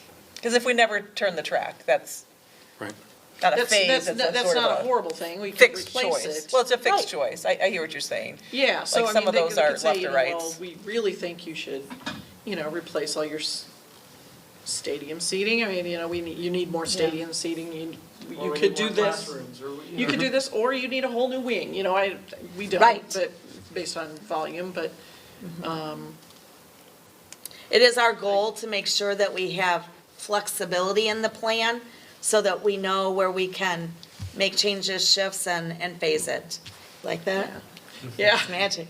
I also think it's important Yeah. then that, Woldbrook Pate has been with us for quite some time and is familiar with how we do things. And the facilities. And familiar with the community and kind of, previous projects and things and can, I think that's especially true of the old middle school in Fox Valley and those yeah. idiosyncrasies of our district or whatever. I think that's an important piece, and that's opportunity. It's something that we also consider the best way to use that space. So I would be intrigued on that level as well, someone who understands our district who could give us, new thoughts in that space. Do we give any guidance to the master plan? Yeah, as part of the process, there's a series of focus groups or meetings where they'll bring in staff, students, administration, community members, board feedback. That'll all be part of the process. Okay. Any other questions, or we? Maybe, I'm not sure you can answer this one, Todd, but the question is that what are you calling it? It's not- Master facility plan. No, it's not Kaneland 2020, it's Kaneland Connects. Kaneland. Yep, the Connects. next strategic plan. Is this going to meld with, or merge in with your? Kaneland Yes, as Connects? part of the focus group, we will, when we're having the conversations with them, we will be talking about some of the goals and directions we have of that. So when they're looking at spaces, that will be an additional thing they're going to be looking at. Okay, thank you. And maybe Teresa's point, I think that's maybe a reason to not rush through the facility plan if that's what route we go, because I do think tying it into the strategic plan is, It's essential. yeah, that's pretty important if we're going to invest the money in that. Because, the strategic planning process is where we talk about our values and our, our goals and vision and mission and things like that. And, you want your facilities to match, They use for, yeah. to match those values and those plans. So, If the plan calls for students being 10-to-1 with a teacher, We did, yeah. you need a whole bunch of little classrooms that we We don't would. have right now. So I just want to make sure that those two items kind of work together. To Teresa's point. and just mention that the 10-to-1 classrooms are not on the board at this point. No, I was making that up. Just Sometimes I saying say that for stuff public. and- But even I know, this it's just space, for I instance. don't know if this space is available in the high school. Right. It shifts. So, any other questions, or is there a motion that someone's comfortable with? Just, we say yes to this, and then you still bring us back all the bids, so if something comes out crazy later on down the road, we can still say no. That is correct. If we find out that all bids came in really high, we can figure out, okay, how are we gonna The plan B. make it work. All right, that, Yep. I have one question. go ahead.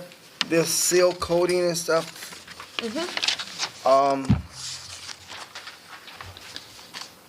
just want to understand how this thing works, and it seems that there's a certain amount of however they grade it, gallons or whatever it is and such. Do we get on the contracts? I assume they can get to they come back for the people that do it for us. Yes? Do they cover? When they give us a contract for whatever, I'm going to call it gallons, just for the sake of words.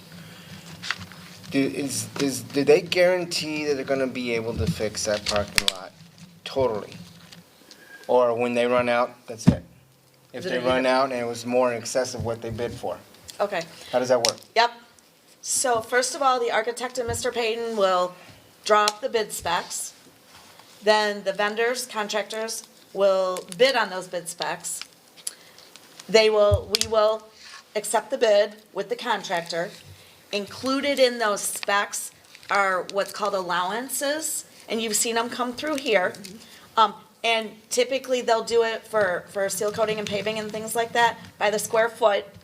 And the architect will build in the specs an allowance for X, and then the contractor, if he needs to do something, he'll ask for approval. The architect and Mark Payton will go, yeah, you're probably right, or no, you don't need to, one or the other. They'll use those allowances up to whatever's in the contract as needed. Sometimes they need them, other times they don't. And then at the end of the project then, I'll bring to the board where they landed in terms of, because sometimes they've gone under because they don't use all the allowances. Other times they use the whole thing, so. I'm sorry to cut you off, but let me try, you got me more confused than, all right, so if we got a parking lot and it's got a whole bunch of cracks in it, do we put out to bid fix X number of feet of cracks, or do we put out to bid fix them all? X number of feet typically, because Mark and the architect will go out and figure out what all needs to be repaired. But if we want all the cracks filled, which is what I'm assuming the goal is, why do we not put it out to bid to just fix all the cracks? Why do we? So that we can get more fair bids, because one contractor may bid, and if we're not specific, that's when we get into arguments of, well, I thought you were gonna fix that. Well, it looks fine to me, versus, no, we said to fix X, Y, and Z. Those need to be fixed. It's a matter of being specific on your bid specs. The tighter your bid specs are, the better they're written, the more fair the bids are, and the better quality of work you can expect to be done. Is that what you're trying to ask, Pedro? Well, my example going to, I think I brought it up last year, was they just redid the parking lot where we're parked right now. I walk outside and it's that deep of a crack, the crack's that wide and it's that deep down. And it's like, didn't we just do this? So hence I asked the question, how do we do this? Yeah, that would have been done in summer of 18, so it's been through 2 winters kind of, or 1.5. It was just freshly done. Yeah. So I was like puzzled with it. I was like, wow, we just paid for something and it's not done properly, in my view. But then again, how you do it is a different story. But I would expect if somebody's coming to my driveway, I expect everything to be, filled in properly and looking new in a sense, and not just colored. It's probably the challenge of staying within the dollars that we've allocated or whatever. So my main point is, if you need more dollars, come back and ask us for it and get a complete job done instead of do it halfway. That's my point behind it. I'll make sure that the architect and Mr. Payton hear that message to make sure that they're thorough in their inspection of the parking lots. I'm sure they do an awesome job with it. I think it has to do with, like you explained, trying to get the relevant cost out of it or what have you. But it just seems like we're not doing it, or whoever's doing it for us is not doing it. There's a gap in there that's missing. When do they do the like, they say if it's 1,000 feet, when do they come up with that number? Like January?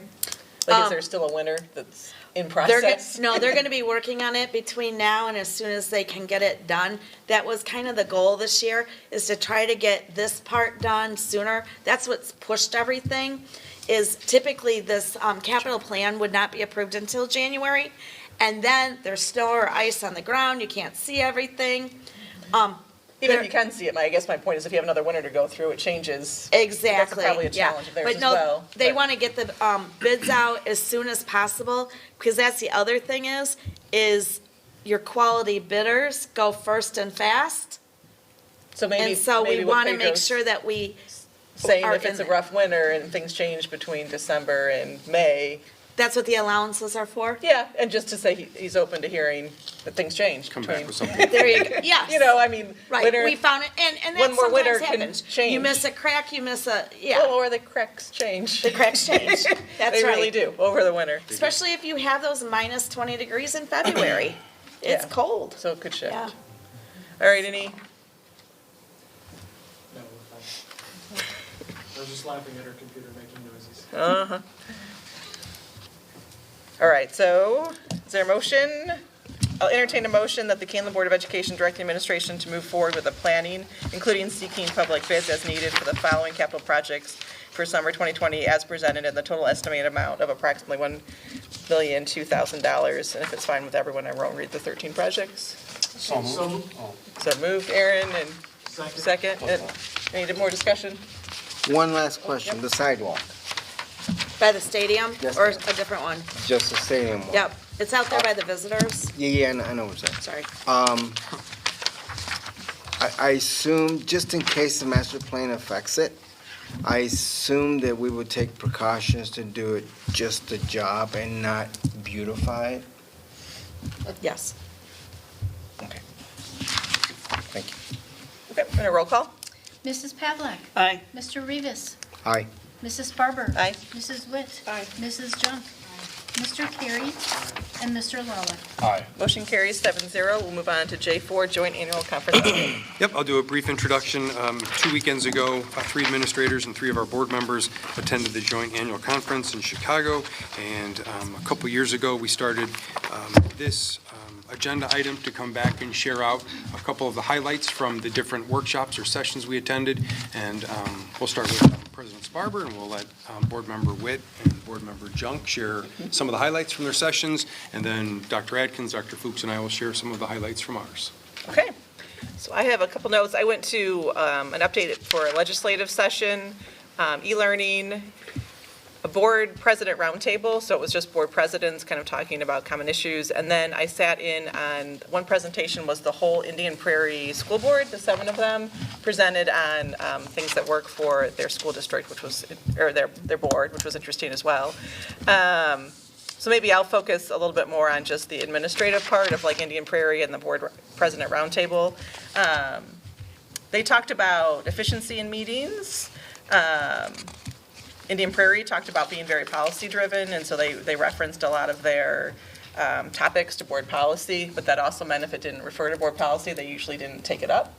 And it was their way to make sure they focused on the things that were most relevant to board action, so that was interesting.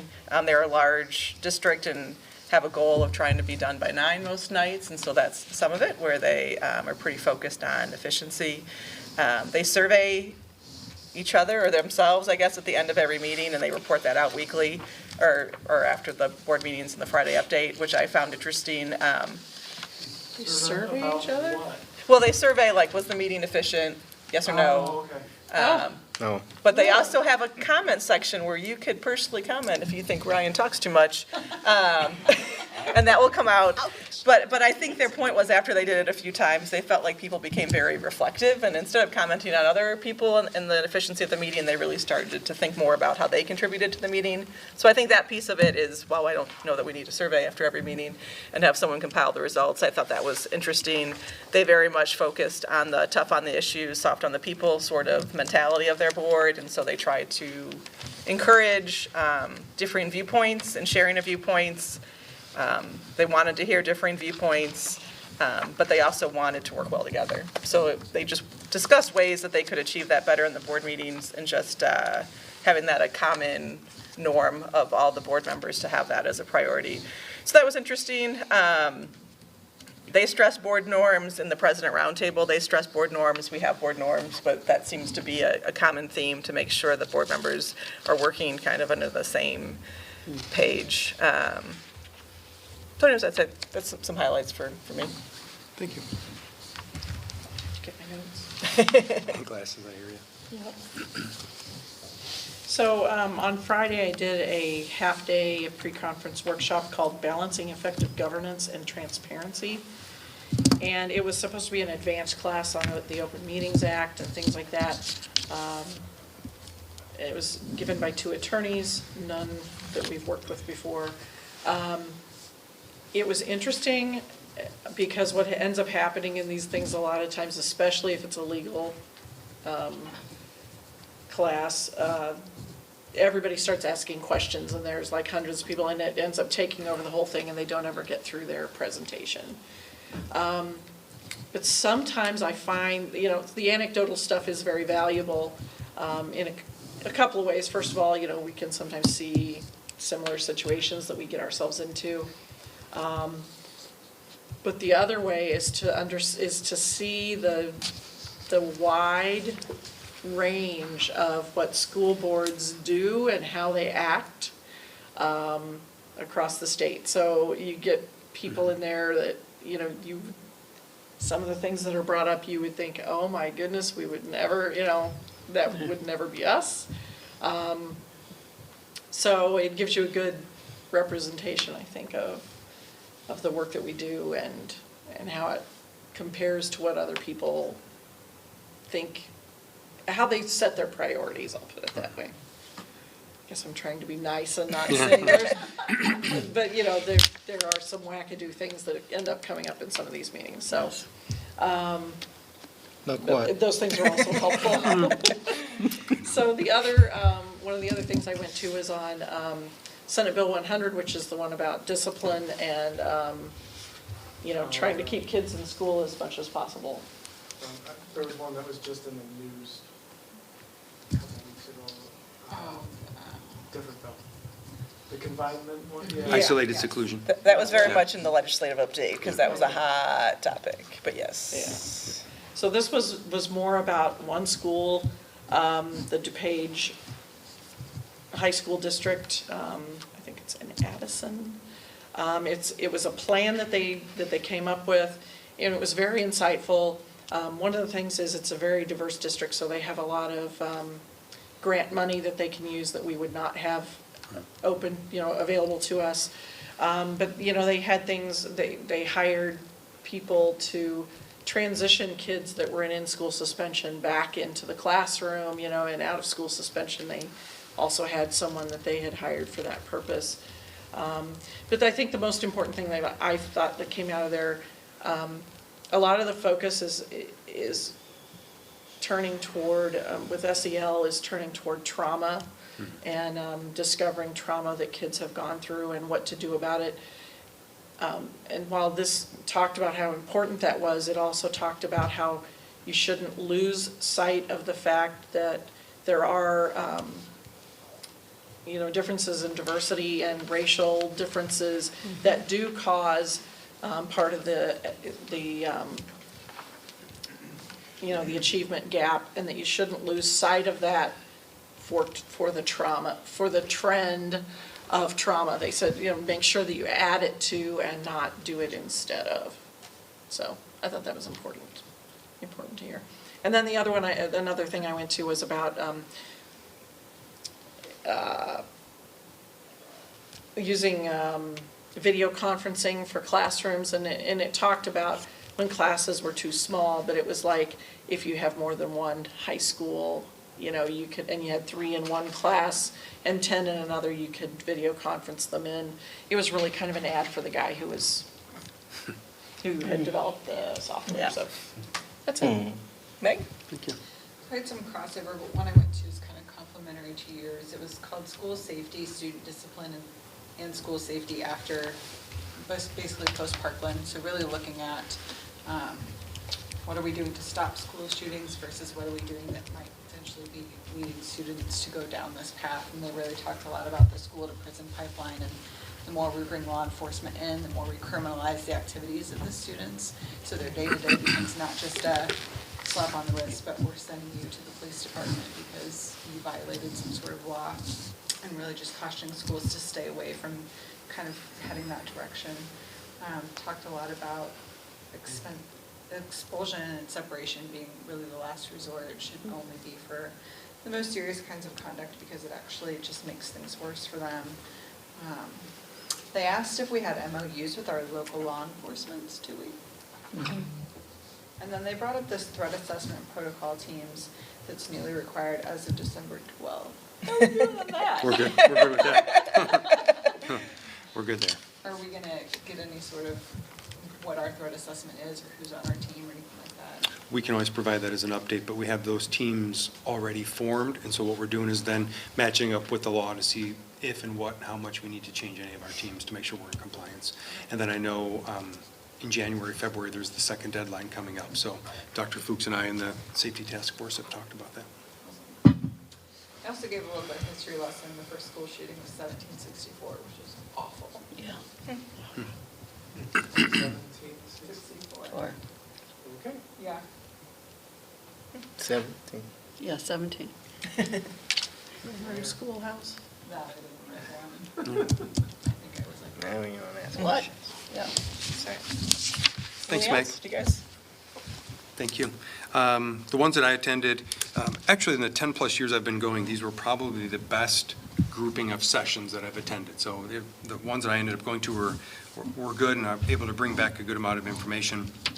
The three that I attended 5, but the 3 that I'll focus on, 2 were on e-learning, which was interesting. One of them was with President Sparber. One was on the district expectations, what 3 districts that have been the pilot programs across the state, what they have done and their experiences, and how they rolled it out and how it went for them. And then the other piece followed up with the legal side of it. So it was the attorneys with school board members talking about what they've done in their district and things that have gone well, what to look out for while you transition to that. And as you know, we're not using it this year for any of our emergency days, and they are only for emergency days. And one of the districts did talk about, they did do an emergency day that was outside of the weather component, because most of the things we talk about are weather. Yeah, related. The one district, Leiden District, had a traumatic event take place in the building. So then on the next day, they determined, while they're still working through that event, they used an e-learning day under the auspices of an emergency day, and that ended up working out well for them, that they didn't end up having to cancel their school day. And so at Kaneland, we are still having the conversations, now that we are one-to-one, what that could potentially look like for us for next year. But of course, there are a series of legality or legal and legalities that we have to follow as far as public hearings, as far as communicating to our parents and our labor groups. So if and when we do move that direction, there'll be a number of updates that will follow. Then the other one that was impactful was from Streeter High School in Illinois. It's a school of about 800, a high school district. And they talked about their education foundation and what they have done to work on their foundation to move that forward and that process. Because as you'll see in the updates, the superintendent updates in a little bit, we do have a foundation meeting coming up on Wednesday night. And part of what we're talking about there is that continued conversation about what we need to do with our foundation to try to see what we can do to expand it and grow it. And was able to talk to Streeter, hear from them, and then strangely enough, Dr. Fuchs and I were coming back, and as we went through the lobby, we ran into Sterling High School and their superintendent, and were able to talk with them what they've done, because Sterling also has a active foundation. So it was intentional and meant to be on that day. So those were the ones that were more impactful for me, and we'll be able to provide updates on both of those as we move forward. Dr. Fuchs? Okay. I also thought that the conference was really good this year in terms of the quality. I spent all day Friday in an all-day session on bonds. Even though I've sold them before and things like that and refinanced, there are always legislative changes, and this is no exception, so I was glad to get an update on that. You picked the exciting one. I was gonna say, I don't know how you could sell I might have day said in that and got in bond. trouble. He says it and get away with it. I don't know. Anyway, it was a great day. I'll have to say, Todd said to Julianne, so what'd you learn today? And then she started answering. I said, she's actually going to tell us. She was excited. Sorry. And some of my other sessions. I also did the legislative update, the legal update, and the foundation with some of the others, so I won't speak on that. But one of them that I did that was really impactful, I went to one that was put on by Normal Unit 5, I think it is, an ISU partnership. And they talked about reunification plans following an emergency. And they have the luxury, though, of having Redbird Arena in order to evacuate to and reunify. But nonetheless, their plan was solid, and they shared their plan, and there are pieces of it that we can use. So along with the security task force, getting our threat assessment team together, I want to, we have ideas, we've talked about it, but I'd like to make our reunification plan a bit stronger. So I thought that that one was excellent. That's it. Oh, he's going to come up to the thing. Good evening. Thanks for letting me attend the Triple I conference this year. With what we're doing with social emotional learning and our homeroom initiative, I was very cued into topics that dealt with how we relate with one another, both as adults and as students. And so I attended a session called Attention Matters in the morning about communicative strategies with colleagues, and then another one in the afternoon where we heard from Schaumburg 54 about the happiness factor. And it was kind of a canned program, but one designed to improve climate, culture, and morale with staff, and then the legislative updates with State Superintendent Ayala, who I actually worked with back in District 300 way back when, and got to get some updates on what's current and relevant for our schools. So very informative and very helpful, and I'm hopeful to bring some of that to bear when we start working on our homeroom initiative. So thanks. Awesome. Good.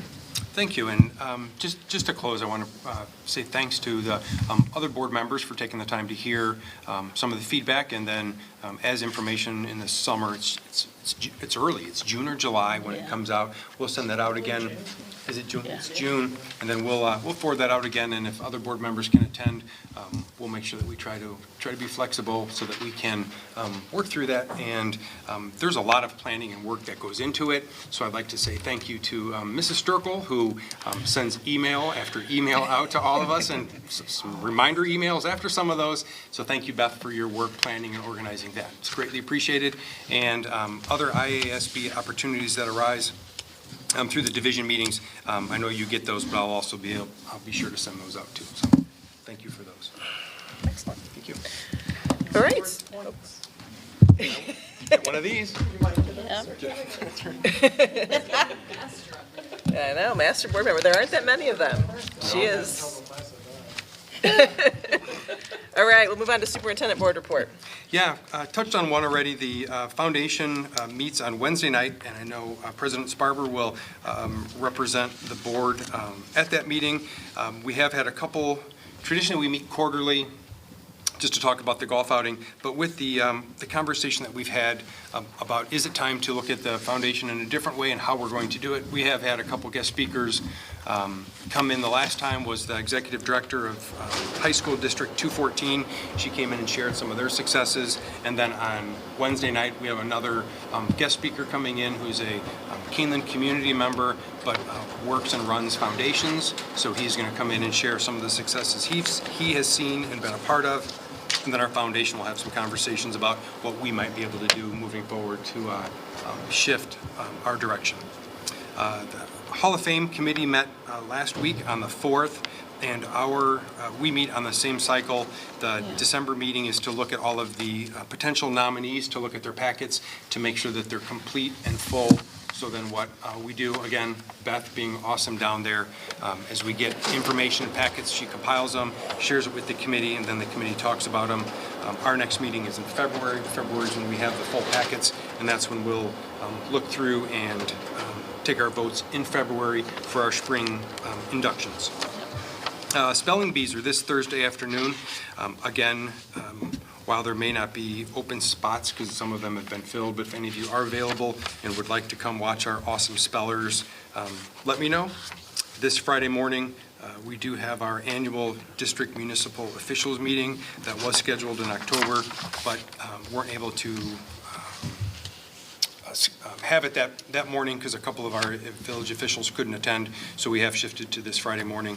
Dr. Fuchs and President Sparber will attend. We'll share some of our highlights of what we're doing, and then we get the highlights back from them, and then either share it out here or we include those in a weekly update. December, also a busy time for Educator of the Year.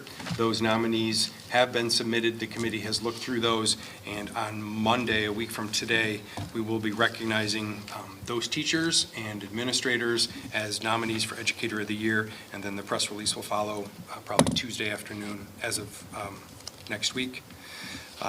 Final exams are December 18, 19, and 20 at the high school, and if you'll recall, our school calendar, we moved it, started a week earlier this year along with most of the Fox Valley and Mid-Valley districts to accommodate finals and ending the semester before the break.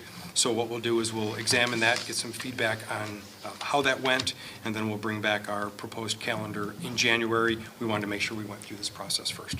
And then the break is from December 23rd to January 3rd, returning on January 6th. But we will still have updates before then, so if there's any questions on break, any of the hours, please check the district websites or the school websites for more information. That was all I had. So thank you. Dr. Fuchs? I don't have anything else tonight, thank you. All right. So we can move to topics for future agendas. I've talked to several board members over the last few days, and Julie, Dr. Fuchs has given us the presentation of the financial projections. It seems like we're not necessarily all on the same page, and I'm wondering if there might be some interest in having not a formal board meeting, but I don't know what we can legally do either, but some sort of meeting of the whole to sit down and Julianne can have her computer and we can say do this or do that to see what the results are, so maybe speed up the process of getting everybody on the same page. It would have to be an open meeting. That isn't, yeah, there's not an exception for Open Meetings Act for that. And I know we want to table the projections to bring them back. So depending on what the board would like and what the board preference would be at the next meeting prior to this presentation, I'm just trying to get the sensitivity of the timeline. If the projections come back before that meeting, does it make sense? Or should we do some sort of a workshop as part of it? Well, let me elaborate a little bit further. We had talked over the summer, we said we were going to do a strategic financial spending plan. What that means to everybody, I've learned over the last week or two, means something entirely different for most of the people involved. So that's part of what I'd like to do is get everybody on the same page as to what that means. And I'm just not sure how we do it because you guys presenting something and us sitting here and listening, I think we need more of an open exchange of ideas as to how to move forward. Any preference? Any other board members? What are the concerns of doing something like that? I don't have any Okay. at this time. Okay. Thank you. Yeah. The only concern would just be the obligation of making sure it was an open meeting. Okay. And I guess part of my fear of, yeah, I understand we have to, just because I say I want to paint the school blue during a meeting like that, I want it to be more of a brainstorming, open exchange of ideas than taking literally that I want the school to be painted blue. It's more just to get everybody focused in the same. So that's why I suggested a committee of the whole or a workshop, something that's a little less formal and more open to exchange. Is my 2 cents worth anyways. Well, one of our biggest goals is to oversee spending, right? As board members? One of Well, several, yeah. so that's one of our main ones is that oversee expenditures. And to me, having, just getting information, obviously, to be able to make a better vote a certain way, or I'm all for it. So are people saying they would like to meet sometime before the next board meeting I mean, likely a reasonable amount of time before the next board meeting, so the administration has time to take that into consideration and then present something, or literally, like maybe on, before the next board meeting or during the next board meeting, and replace the administration recommendation. I'm not sure how to work out that logistic part of it, but to me, it seems like we should have meeting of the whole, for lack of a better term, before we go through projections, because that might change all of the projections. Right. Although, so historically, the financial projections presentation is based on the assumptions that we give Dr. Fuchs in October. Is that when we gave them to you, I think? Well, this year in particular, I gave you my administrative recommendations on September 30th. And then we brought in the Ed Services Director and the Technology Director at the first meeting in November. And then we brought in the Transportation Director and the Director of Facilities and Grounds at the second meeting in November. And from neither one of those meetings, I had clear direction. So the projections that I've built that we had ready for tonight, later today, after everything happened and I figured out where the system was needing to be fixed by Forecast 5, that includes all of what they've asked for. Okay. So I didn't pare back anything. I just included it all, thinking that we would look at them, figure out where we wanted to be, and then prioritize where we would make changes. So now, I'm glad you said that, because now I understand, because I was like, I didn't understand that we were gonna, when we heard from everyone, their wish lists, or whatever, that's what I'm calling it, my term, that it would end up in the financial projections. You know, sometimes I think it's a double-edged sword.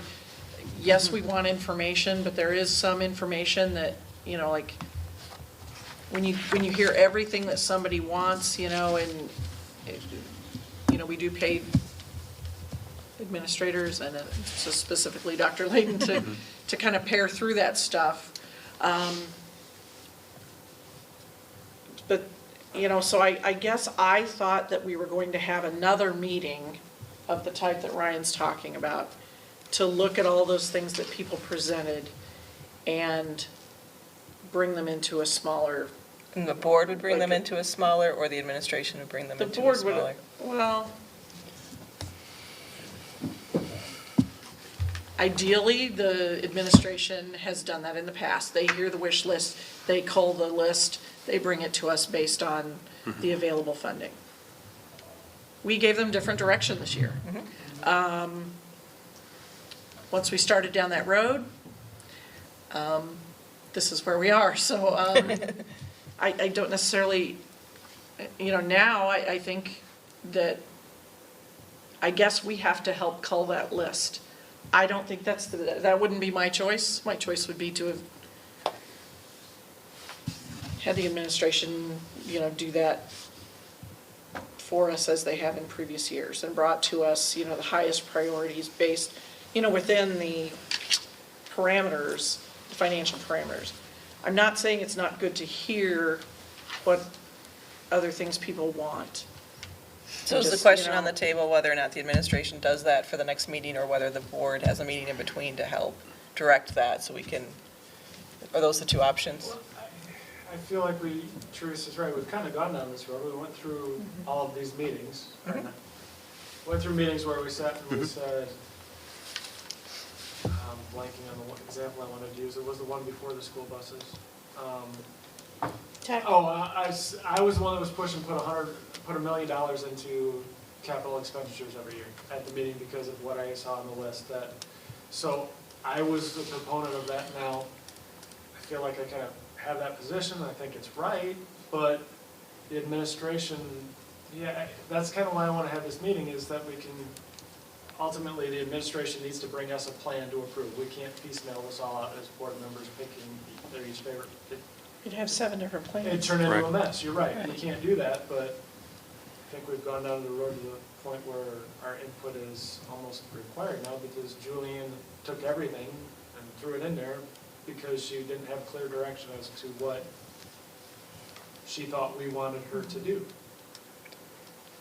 So I think the two options are either the administration brings a plan the next meeting, or the board meets somehow before that or during that meeting to help direct. We can do thumbs up, thumbs down. Does anyone else want to throw in there as a preference? I would just like to say that I would like this not to be precedent setting. Yeah. You know, I'd like us, I mean, maybe we need to look at the procedure. Yes. Because we went down every little lane and byway, you know, whereas, rather than do something more cohesive, and I feel like we spent a lot of time wandering, frankly. So I guess I would like it to be a bit tighter moving forward. Did you have a thought, Meg? Were you about to, no? Say something? I'm still Yeah. thinking. Still I'm thinking? trying to go back to the initial reason we asked for this, and I think it was, here's the projections, we're just gonna keep doing kind of what we've done every year, and then there was some concern about, well, what else is out there that we should know about? And it Right. kind of tumbled into this, and we never said, oh, now let's make sure that we talk about that more. We just said, oh, thanks for all the information. And are there any guidelines as to what that information is supposed to include? I mean, when we're talking about this whole issue, you know, are we talking about something that we're going to be doing in the next year? Are we talking about projections that we're going to have the next 5 years? You know, are there influences coming from, you know, areas that maybe we don't even hear about? Well, in my mind, this kind of started when, at least my position on this started when we found out we had some extra money left over last year. And I said, let's not just spend it the way we always have, let's kind of look at what outside the box things we could do with said money, and that was part of the capital spending plan that we were gonna get. And that was a separate issue to me than the financial projections of, in my mind, that money should have been held out separately, and here's how we're gonna spend that money, and then projections were a different issue, but somehow along with, you're right, I think we kind of got lost along the way. I think we're missing a little, somewhere there, that's why I want to have this meeting the other, whenever, is to kind of get us back on track and pointed in the same direction. All right, so thumbs up, who wants to have a meeting between now, before the next meeting? And that is January when? January sometime. Or December, what's it, this, the 29th? Or when is this? Oh, the next meeting. I don't know when the next meeting Is is. there any rush to go through those projections? Is there some basis that we have to have those projections done? Do you understand? I do, and so, yes, you have some deadlines coming up in the spring. One of the deadlines passed tonight by voting on the capital, so thank you. The next couple deadlines or key dates, I need to commit to how many buses, if any, that we want to replace. What's that date? The sooner the better, so that they don't, especially if we want one-year-old buses. The sooner the better, especially after the first of the year. I would say no later than the end of January. So you've got 2 meetings in January. The next thing is, following immediately after that is staffing. And so our projections right now have a flat staffing, but I know from our administrative team meetings, we have a list a mile long. We're gonna prioritize those, but we also need to figure out, well, what has to change? Because it's very important to Dr. Layden and I that we're not moving in a direction that we cannot sustain. So there is some work to be done there as well. The reason I asked the question is it's obvious Christmas and New Year's is coming up, so I was wondering if we could get this meeting done by the end of January, is it gonna screw up anything? If we get, which one? The one that I'm proposing that we have.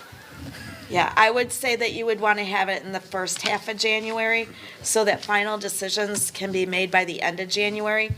Because at that time also, I give all the buildings their allocations, because then they have to start working on budgets that are due by the end of March, so that I can turn around and get them to you for June. So So It is it- moves pretty quickly in the spring. Is it definitely a separate meeting, or is it the administration comes back with a recommendation at the next meeting, and Dr. Fuchs's presentation is done in a different way that's interactive? On the 13th is what you're I'm talking making about. that up, I don't know if that's doable. I guess Making that was promises my- for her. That would be my question, like, does it have to be separate, or can we just do kind of what you were planning, but then give us a little bit more Like literally. time to discuss it, or, you know, could we budget more time in that meeting to turn this into a, you know, longer discussion? Or is that just, are you, no? I don't know that that gets us to the strategic spending plan that we had talked about having done. Okay, what kind of a time frame are you looking at for the strategic plan? Are you looking at what's going to happen in the following year? Are you gonna lay out a plan for the next 5 years? I think that's what, I think that's what we need. I think we You had know, told- I mean, we're not talking, are we just talking about the needs of going, you know, into the remainder of this year or into the following year? Are we talking about what are we going to establish and what are the guidelines going to be for 5 years from now, 10 years from now? Because I don't think we have anything of that nature. well, the financial projections go out 5 years or. Right. So Financially, but is there anything in those projections that say, but we want to spend X amount on this or that? Or, you know, and is that something that just the board is involved in, or is the community involved in it, or, you know? I mean, I'm not sure exactly, And I think are we that's part of the talking- problem, because back in the summer, we were told there was extra money, and we said, come up with a smart way to spend it, don't just dump it somewhere. Come Right. back to us with a strategic plan on how to spend the excess fund balance. I don't feel that that happened, and how that's supposed to work, I think means 9 different things to the 9 different people sitting here. right. So, I guess that's partly, it's not just the financial projections, it's, we have some amount of money that, And are we talking just about that amount of money, or are we talking about trying to set something in motion so that going 5 years from now, this is what we're going, I mean, you know, we could be talking about some major costs, you know, I mean, there could be some major costs in this. You're talking about moving a track, you're talking about moving a football field. There's some major cost to that. Are we talking about doing that, you know, 5 years from now? Are we talking about doing that 3 years from now? You know, do we have any kind of cost requirements that go along with that? well, you're going deeper than I was thinking, but I suppose that's a valid, I was thinking. I mean, if you're talking about the future, are you not wanting to say, all right, so, you know, the game plan going forward is that, you know, 5 years from now, well, maybe we'll have a different location for the football field and the track and, you know, all the other things that people keep talking about, but nothing is ever stated as, all right, when are we going to actually sit down and work on an arrangement or a plan to get to those things? So we need the master plan first for that. Right. That was approved It's tonight. not coming until spring, so I don't know that that can be part of it. And then, All right, so- Additionally, the strategic plan won't be finished until late spring. Same So that's timeline. another unknown that could impact a strategic spending plan. The primary focus in the past for the financial projection presentation that I do tonight is to make sure that we know where we're headed for the following fiscal year. In this example, 2021, so that we can begin our process. Dr. Atkins also has the differential stipends that he has to lead with some contractual deadlines. So that's why we bring the picture. Then also, with that, we project out 5 years so you can see at least which way we're headed. The further out you get in your financial plans, the less reliable they are. But decisions you make today can impact them. And so we want to make sure that everybody's on board with at least the first year and then starting to look out. for the I next. thought at our couple September years. 30th meeting, we said at this meeting, we were going to get an update to the strategic spending plan. I thought that was the direction from September 30th, so that's why I thought it was part of this, and that this had morphed into something more than the typical year. But somehow I think, as Ryan said, I think 9 people heard 9 different things. So Yeah. that was my impression of what tonight was going to include, not just the let's decide about next year. And I guess I missed that piece. Yeah, and I clearly. apologize. Well, and 9 people would tell you a different story, so maybe you didn't miss it. I mean, I definitely get that 9 people aren't saying the same thing I am. Thank you. I think maybe I envisioned, sort of like you did with the capital projects, where you had the different ones prioritized and then just like chunked out. I kind of envisioned that for the 4 major, or 5 major areas, right? Like ed, transportation, capital projects, that's what I was kind of seeing, and I don't know if everybody else saw the same thing, but that's kind of what I was looking at. And see, I kind of remember that when we were told that there was extra money available, I said, let's spend it and spend it now. And I expected a plan spend separate it. from our regular budgeting process of where that money was gonna go.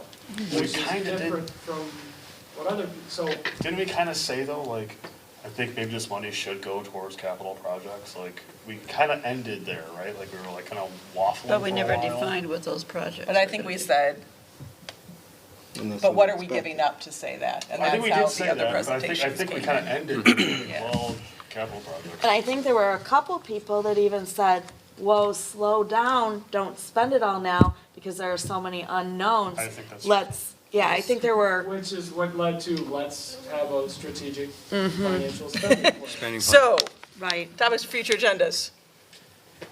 How do people want to Got go? lost again.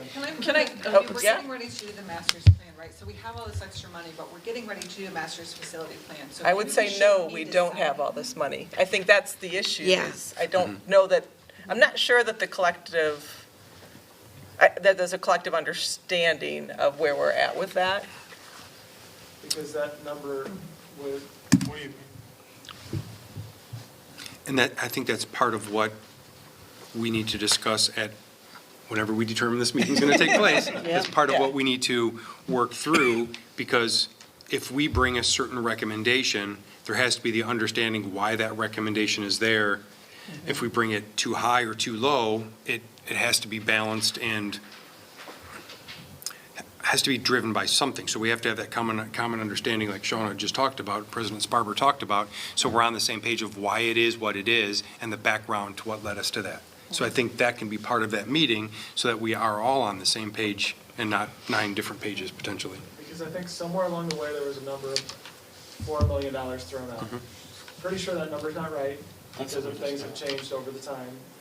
But I think people need to understand why 4 million isn't necessarily right. And my tagline of tonight is, I think it's right. It's just, there's other context to it. And maybe that's why I was saying when Meg deeper. said, like, we have money, I'm like, it depends how you look at it. And I look at it differently, maybe conservatively, maybe whatever. Maybe right isn't, There just needs to be more context to it. yeah, I think that's a better way to say it than I did. Yeah. and then, as board members, we also don't have the insight of, I think, and I was not here September 30th, but, we had talked about it a little bit before that, and a lot since then.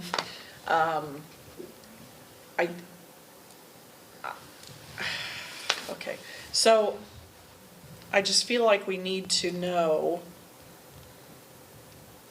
Okay, I think what we didn't want was we didn't want the regular budget items to just eat up the extra money. So, well, we have extra money, so let's buy more buses. And that's just an example, let's increase curriculum just because we can. I think there are some things we don't have insight into as like, what are the next steps in personalized learning? We get an update, but we don't necessarily hear, the things that cost money. And, I guess I was looking more for, we'd like to increase professional development around this. So here's, like you're saying that, like that list. I also don't like seeing, and I understand now why everything was put into, because we didn't give the right direction, everything was put into the projections. I think the community doesn't necessarily understand why we're doing that, and to show something that shows that we're losing money for 5 years out. it looks like poor planning on our part when it's not something we are planning. It's just something we're spitballing, and that's why I was willing to put the brakes on tonight and not go forward with that, because I just don't think so I would like that stuff pulled out of the financial projections before we get it. So the topics for future agendas. I'm gonna keep saying this everything. You're talking about the excess money, Teresa? Is that what you're referring to? No, the wish I list think so. items that were put into the financial projections, which then cause, understandably so, us to go into deficit spending every single year from now till, Right. eternity probably, if we were to actually do all that, because we don't have the money for it. I think it sends a wrong message, even Absolutely. though the financial projections are for that purpose and we know that. I think the optics of it are a little questionable. Yeah, I personally expected three things as well. I expected the regular thing that we voted on today and separated that excess monies as well. And then go on to the strategic plan on its way, So I if think you they will. could be done at the same meeting, two different agenda items. So do we need a meeting before that?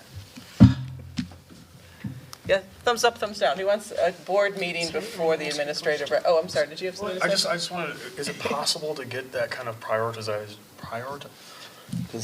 thank you, list of, so like, here's what Ed Services wants the $300,000 spent as, here's what we want to do for transportation. Is it possible to do that same kind of thing we did for the capital projects, for those other?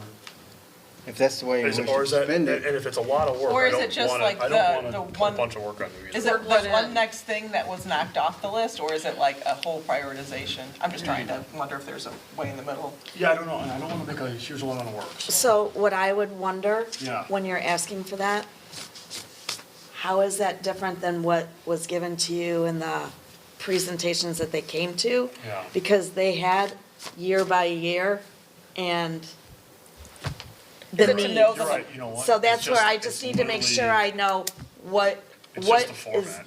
Okay, That's so literally all all it in is. one, Yeah, that's all it is. It's just a something more format. succinct perhaps? Yeah.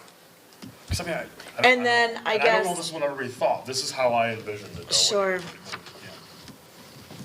But I think that's kind of what we need to hear and figure out, because I think as Aaron sharing what he thought, I think if each person shared what they thought, it would be slightly different. Different. So I think leading up to that meeting, we need to, whether it's the same meeting on the 13th or part of it, we need to strategize exactly what the board is looking for that. So I envision maybe a survey sending it out, or just some sort of a feedback to find out exactly from the board what we want from that meeting, so that we can nail that. So we can look at, so I would recommend the 13th, since we're already meeting, rather than try to find another date that gives Gail time to get better after her procedure. And then what we can do is we can have that meeting and then put off some of the other things till the 27th. And then that way it's sequential and 2 meetings in a row, and gives enough time for us to get that ready. And that works with our timeline? I believe it will. We'll make sure it does. So you're gonna take a survey of us of what we think to expect, or to give you direction, or what do you envision? Yes, well, tongue in cheek said yes, because there's a lot in that. So it will be kind of what we think it should look like, or what we think we heard, and then based on that, we can get the feedback. Because it's very challenging when you get seven members' feedback. So that's why it's important for us to do that, and that all 7 of you please respond very clearly with what you're thinking, what you're expecting, so then that way we can put it together exactly. So that feedback is exactly what you expect from us to bring to you on the 13th. You good, Ryan? You look confused. I was just thinking I'd rather have that as a verbal conversation than me trying to type it all out, but yeah. We can I have like it that. the bigger idea. The idea is sound. I like it. Is everyone good? Yep. All right, I think we're good to move on to public comments, yeah? Yeah, none? All right, we have executive session tonight. Executive session is for Illinois Code 122C1, and why are people laughing at me? And 122C21. Exactly. Is there a motion to go into executive session for those reasons? So moved. A second? And a roll call. Mr. Rivas. Oh. Aye. Mrs. Barber. Aye. Mrs. Witt. Mrs. Jones. Mr. Carey. Mr. Lawler. Mrs. Pavlik? Aye. Motion carries 7-0, and we don't expect action after executive session, and so the recording will now be concluded. Thanks.